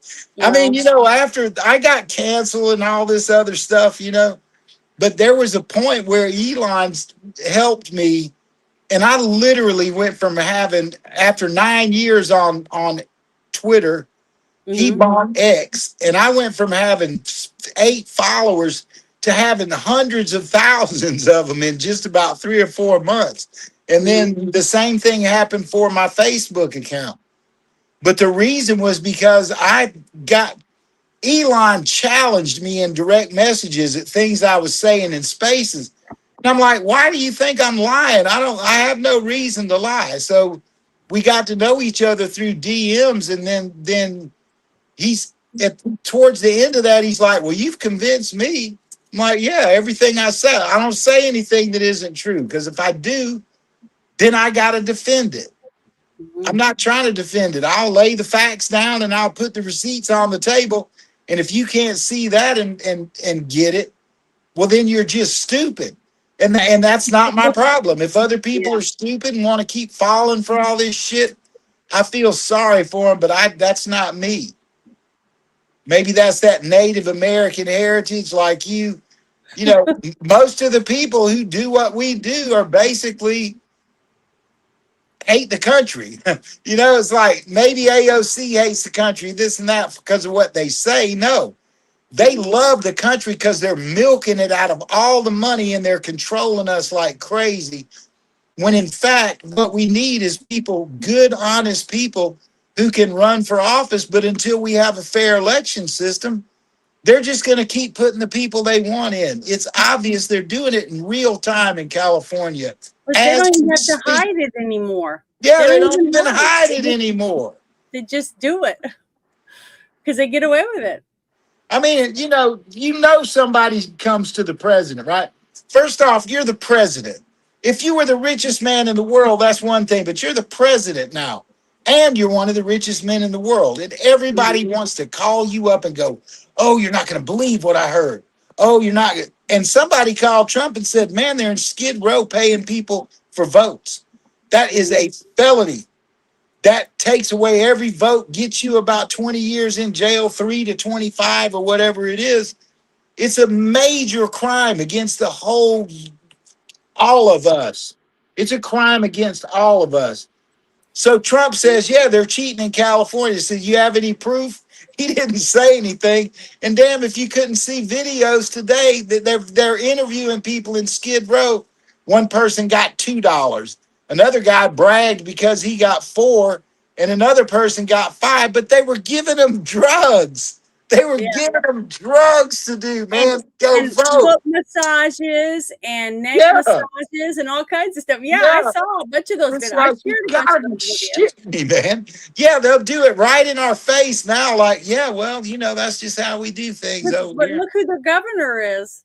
Oh, that's so, a whole I mean, what kills me though is the fact that all these people during those fires, because they had no water, because they have bad forestry management, they have bad management in their cities, because they have crappy mayors that rather go on vacations and worry about whether their people actually have water going to their fire hydrants, right? And then after their houses all burned down, and then Trump goes there and he has a big giant gathering and the people are asking questions and he's like, I want all this. I signed an executive order so that you guys can get back out there, start building. And the mayor still doesn't let them. And she just got all those votes. Now we know why, don't we? But it doesn't change the fact that she's not going to be mayor again, simply because the people of California aren't doing anything about it.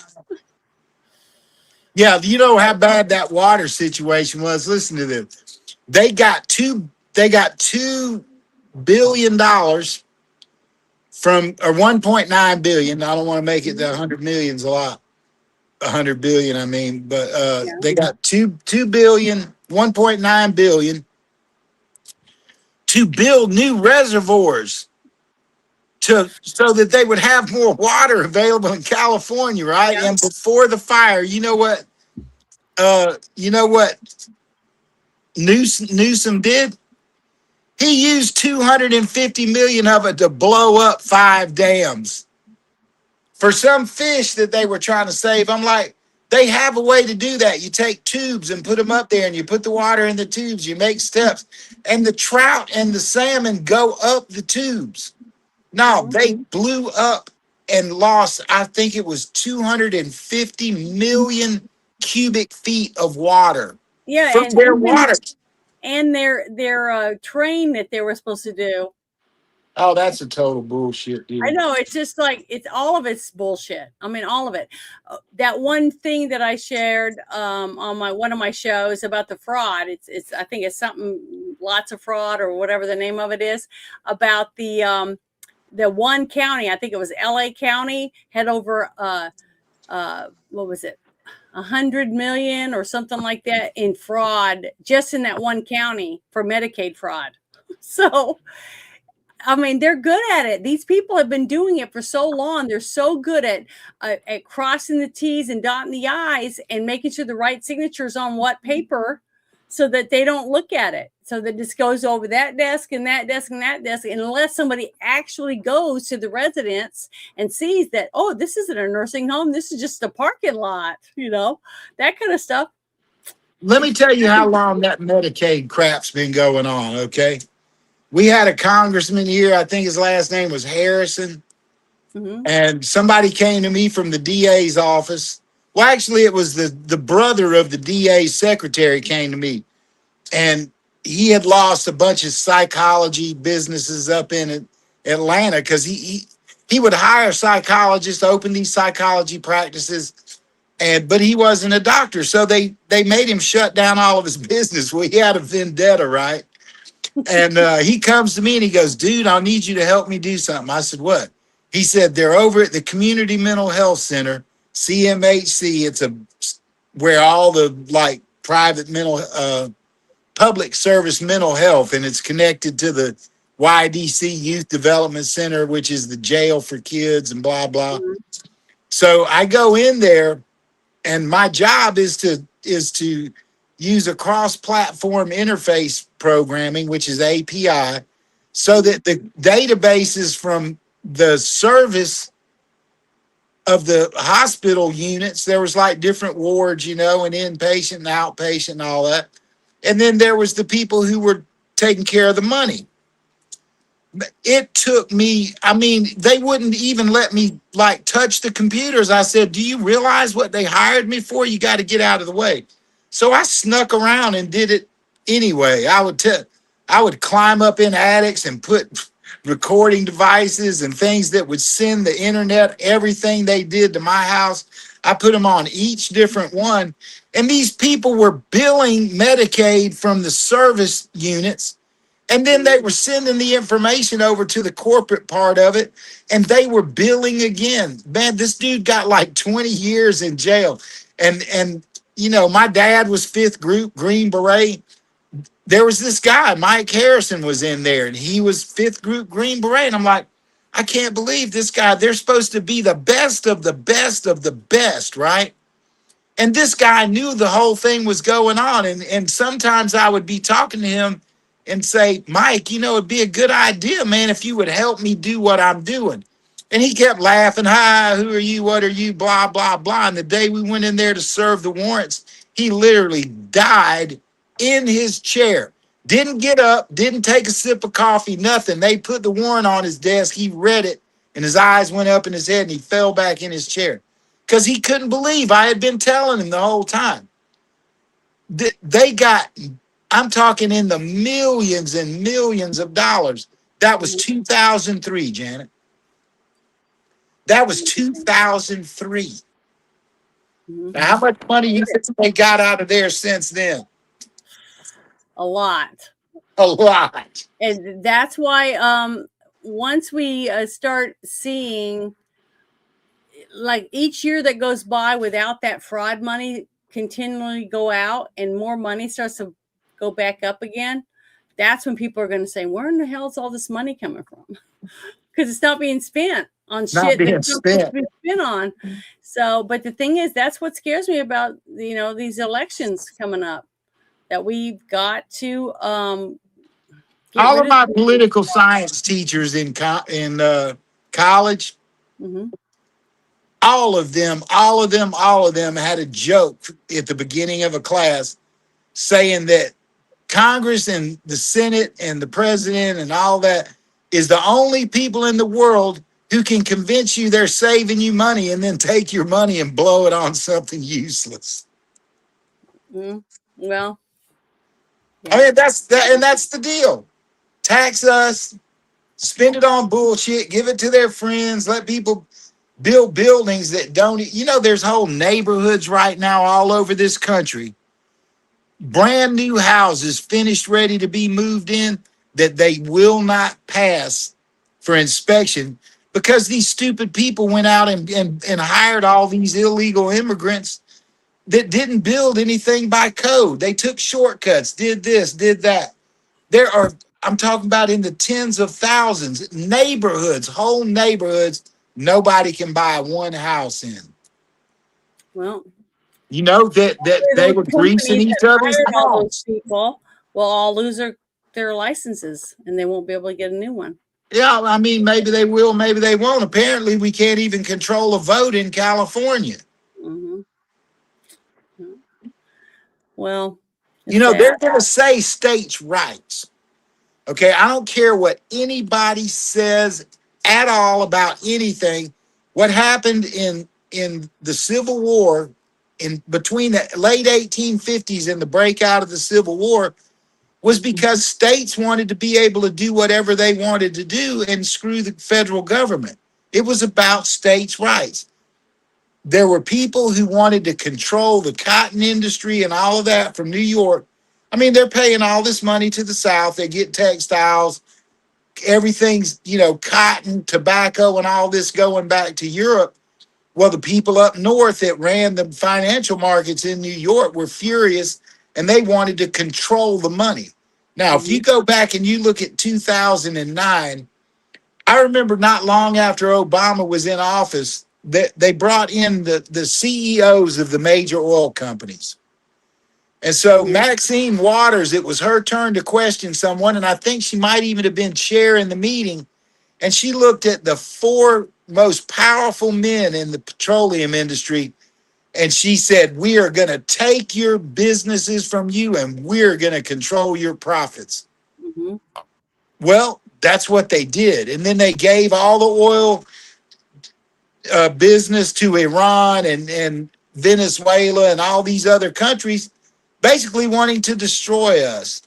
I mean, we dance around the reality in all of our talks, no matter what angle we're talking about. If it's about relationships breaking down, the bullshit with social media and everything, society is literally breaking down. When people don't realize this was planned by people to do on purpose to destroy this nation, and people don't want to believe it's true, even though they can see it happening right in front of their face. I don't understand a liberal mind. I do not understand it. I've been vomiting over things I've been hearing people saying about this Carmela Anthony case. You stab somebody to death and it's the victim's fault. Bullshit. And these are people, elected officials in our Congress, are literally defending a murder that goes across the board. Okay, my daughter went to the same nursing school. My daughter was in the same medical school as Laken Riley. And Laken got transferred to UGA up in Athens for a couple of courses right when my daughter graduated and went to run the portable nuclear med at a local hospital. That could have been my daughter. And they defended the man who slaughtered this girl in cold blood, bludgeoning her head with a granite stone. I mean, I don't know how you can go that far. But there are people who literally will parade in the streets for $1,000 from George Soros. He buys them a bus ticket and all this, and they come. There's other billionaires involved in it. One of them lives in China right now. Mm-hmm. Who's paying for these riots? Yeah, I back saw that. Back in when I got trained, they would send a young dude like me, and they say, "Go take care of that." You never hear that dude's name or see his shit ever again. And we don't have that kind of stand for America. The red on the flag is for blood. Make sure you don't get any of yours spilt trying to take the flag down, because the rules are it's a flag. We have a military. We got a militia. Every American who owns a gun is militia. That's what it says in the Constitution. We will have a well-armed militia. Well, that's us. It's us. Yeah, it's me. That's right. It's you. It's me. It's everybody with a gun. And these clowns, you know, we're going to take your guns. We're going to take your children. We're going to screw your schools up and brainwash everybody. If you think all of that happened by accident, and I mean anybody thinks all that happened by accident, you have missed the entire show. You have seen a couple of trees, but you never saw the forest. Because this was all an operation. And you can name the people behind it. Basically, James Comey, John Brennan, and Barack Obama on December the 9th, when they decided to do Operation whatever it was on Donald Trump and did everything they did to General Flynn and all that, that was basically showing you who planned it all and who did it. And now they're talking about that in Congress, go, oh, look what we found out. Well, I'll be damned, man. I don't know. I'm pretty sure in December of 2015, or I mean 16, I saw that going on. I saw Barack Obama go on late night television and say, well, if there was any way I could stay in office, I would certainly do it. And then he did it. It's like, oh my God, you can't be serious. So Trump had no political power when his first time in office. And then when Biden came in, we all know Biden wasn't running anything. So this has been going on for a really, really long time. And the fact that people don't want to accept the truth of what happened is beyond me. Beyond me. I think every country should have sovereign borders, a military to defend itself, and trade should be global. And that trade, because free market trade, if we're gonna have free market trade, it needs to be global. But when the government starts getting involved in what company gets used, who's this, who's that, instead of just allowing it to be free trade, that's when we run into our problems. I mean, I'm a libertarian. I'm not a Republican. I'm not a Democrat. I grew up around presidents and all that. My dad worked for one Democrat president. He worked for one Republican president. And I just saw them as men. Are you a good man? Do you make good decisions? Do you know, what's going on? And I learned how the system works. And now it's the system that doesn't work because it got so corrupt. And Dwight Eisenhower, on the way out of office, said, watch out for the military-industrial complex. And who exactly he was talking about were Richard and Allen Dulles, the two men I was talking about that they got the airport up there in D.C. named after, who basically caused all of what we're living in right now. All of it. Sad. And they've been dead for 60 years. Kind of scary. That's the thing. Once it's on the books, once you pass a law, it's almost impossible to get rid of it. That's right. Today, it's almost impossible to get a law passed, depending on who the president is. If you're one that's going to pass something good, like the SAVE Act, you know, which I can't believe we even have to do that, because you'd think it would be a law already that a person that wasn't an American citizen wouldn't be able to vote in Americans'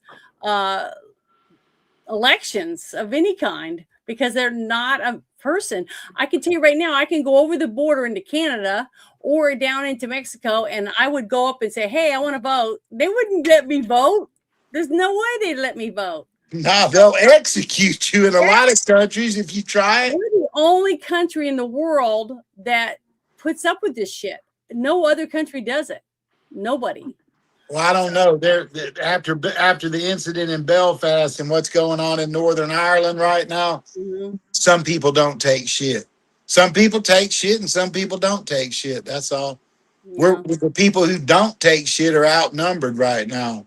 And that's because there's so much money in the economy and people sit around and play games and do shit all the time. Nobody's out here building anything, and the shit they build, they don't build right. It's been a systemic breakdown of the culture that built this nation. I mean, think about this for a second. You got New York City, Washington, D.C., Savannah, Georgia, Miami, Florida. If people racially felt the way they did then, that the Democrat Party accuses them of feeling, nothing would have ever been built, ever. Those people fought together, they worked together, they joined the military together, they went to church together, and they built this nation. And Obama comes in and goes, oh, we're a terrible nation and people don't get along and racism. I'm like, damn, you know, the only place racism is where a racist is standing. Because if you focus on people as people and try to do something good with your life, that's what's going to happen. Do good things happen. Do bad things happen. And we are 16 years into a coup d'etat. And if they're going to keep trying to do the coup d'etat until they win. And the only way that we're going to get out of this is to fight. And if they don't want to talk it out with words and go back to abiding by the law and doing that, then the fight might change to a different kind of fight. And I don't think anybody wants that. Everything that we're going through right now is what led to the Civil War. And they allowed it to happen again. So that's why you're supposed to remember history. Just look back to 1945 and look at today in America. We sound like Nazi Germany. And it's people on both sides of the aisle. I hear Megyn Kelly. I hear Tucker Carlson. I hear all these other people talking about Jews. I was like, well, you know, I don't know. The Bible says if you attack the Jews, you will regret it for decades. Mm-hmm. And every time that people attack the Jews, that's what happens. Now, I don't, whether you're religious or not or whatever, when something like that keeps going on, and you think you can do the same thing and get a different result, you are just insane. Yeah, And the whole Nazi movement is insane. It's insane. I know. It's crazy. It's scary. But we've been going for over 2 hours. I know. I was going to say, is there anything you'd like to add before we say No, goodnight? just thanks for all the people that checked in, and I hope everybody's ready for a fight. We're in one. Yeah, we we're are in a fighting. fight. Yeah, we're in a fight. Some people are just sitting on the sidelines eating the popcorn because they feel like they're in a position that doesn't matter which way it falls. And I feel sorry for those people. Because what's really sad is that we had a lot of people during the COVID stuff that realized at that time that they were, you know, huge Democratic supporters. And then when they found out that something happened with one of the jabs or something else happened and they didn't get what they thought they were going to get from all the stuff they did, they realized they were thrown under the bus, that they were used. And a lot of them opened their eyes because of it. A lot of stars and artists and other people, you know, realizing that they were duped. So we do have slowly people opening their eyes and realizing that, man, if we don't do something now, it's going to be too late. So I'm hoping it's not too late. I really am. But I want to say thank you to everybody who came out with us tonight and hung out. We have 75 right now watching us. Well, 80 now, but live. So I want to say thank you so much. And I hope that we were able to give you some information that you may not have had. I shared a bunch of stuff in the chat, and I have the chat for replay so that you can be able to see it if you go back and watch it later. But don't forget to please come by and say hi tomorrow night for the Friday Night Shit Show. I'd really appreciate it. And Saturday, I'll be playing Pathfinder again. It's when we roll dice, you know, and Dungeons and Dragons type stuff all day. That's what I'll be doing. And then Sunday, we'll be doing another Clint Eastwood movie. I can't remember the name of it. It's another Western. And we're going to be watching it in my Discord, and then we will review it afterward around. Well, thank you 10 million times. Always appreciate coming on with you, Janet. It's fun. Well, thank you very much. I really appreciate it. And I can't wait to see all of this unfold on C-SPAN when it's all going to come out. And it's going to be great. I think it's going to help a lot of people. And hopefully we'll start seeing some people punished. And hopefully once people are punished, we'll start seeing people being able to get the treatment they need once we have doctors that have already been working on it in the shadows, basically, of trying to figure out what they're going to do to help all these people, these injured people. So, you know, I'll make a list for next week of all the herbs and what they do, and I'll lay it all out with AI so it gives the technical of everything. And then if, you know, I'm not a doctor, I'm not advising people to do things, but I'll give them information that they can take to their doctor. And if their doctor says, okay, that doesn't go against any medicine you're on, try that, whatever, then do what your doctor says. But I will make that list. A lot of people don't realize that there are vitamins that you can go out and go buy at the health food store that can counteract your heart medicine. Yeah, or whatever other medicine you're taking. That's why you should always talk to your doctor about taking any vitamins and supplements and stuff like that. So yeah, make sure that your regular doctor knows what vitamins you're taking and what you know, that kind of stuff. And also if you have any of those type of health problems, you should also talk to your doctor before start a workout regimen. Too. So, you know, and get a doctor you trust, someone that you feel like really does care about you. And if you get that kind of a doctor, you know, hold on to them. That's right. Yeah, you're lucky to have someone. I really love she's a nurse practitioner, but I really love her. She's awesome. And I love my allergy doctor. He was awesome too. So I just feel really, really lucky to have a few of the people that I have. But you guys have a wonderful evening. And bye, everybody. Tomorrow's the beginning of the weekend. See you later. Boys and girls all over the world are being abused and tortured. The worst moments of these children's lives, they're being videotaped and they're being shared with other offenders all over the world.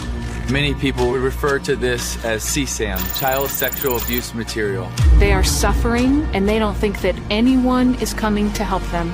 But we can. We can build that army and we can go get them. Come be a part of this team that is trying to push back this evil.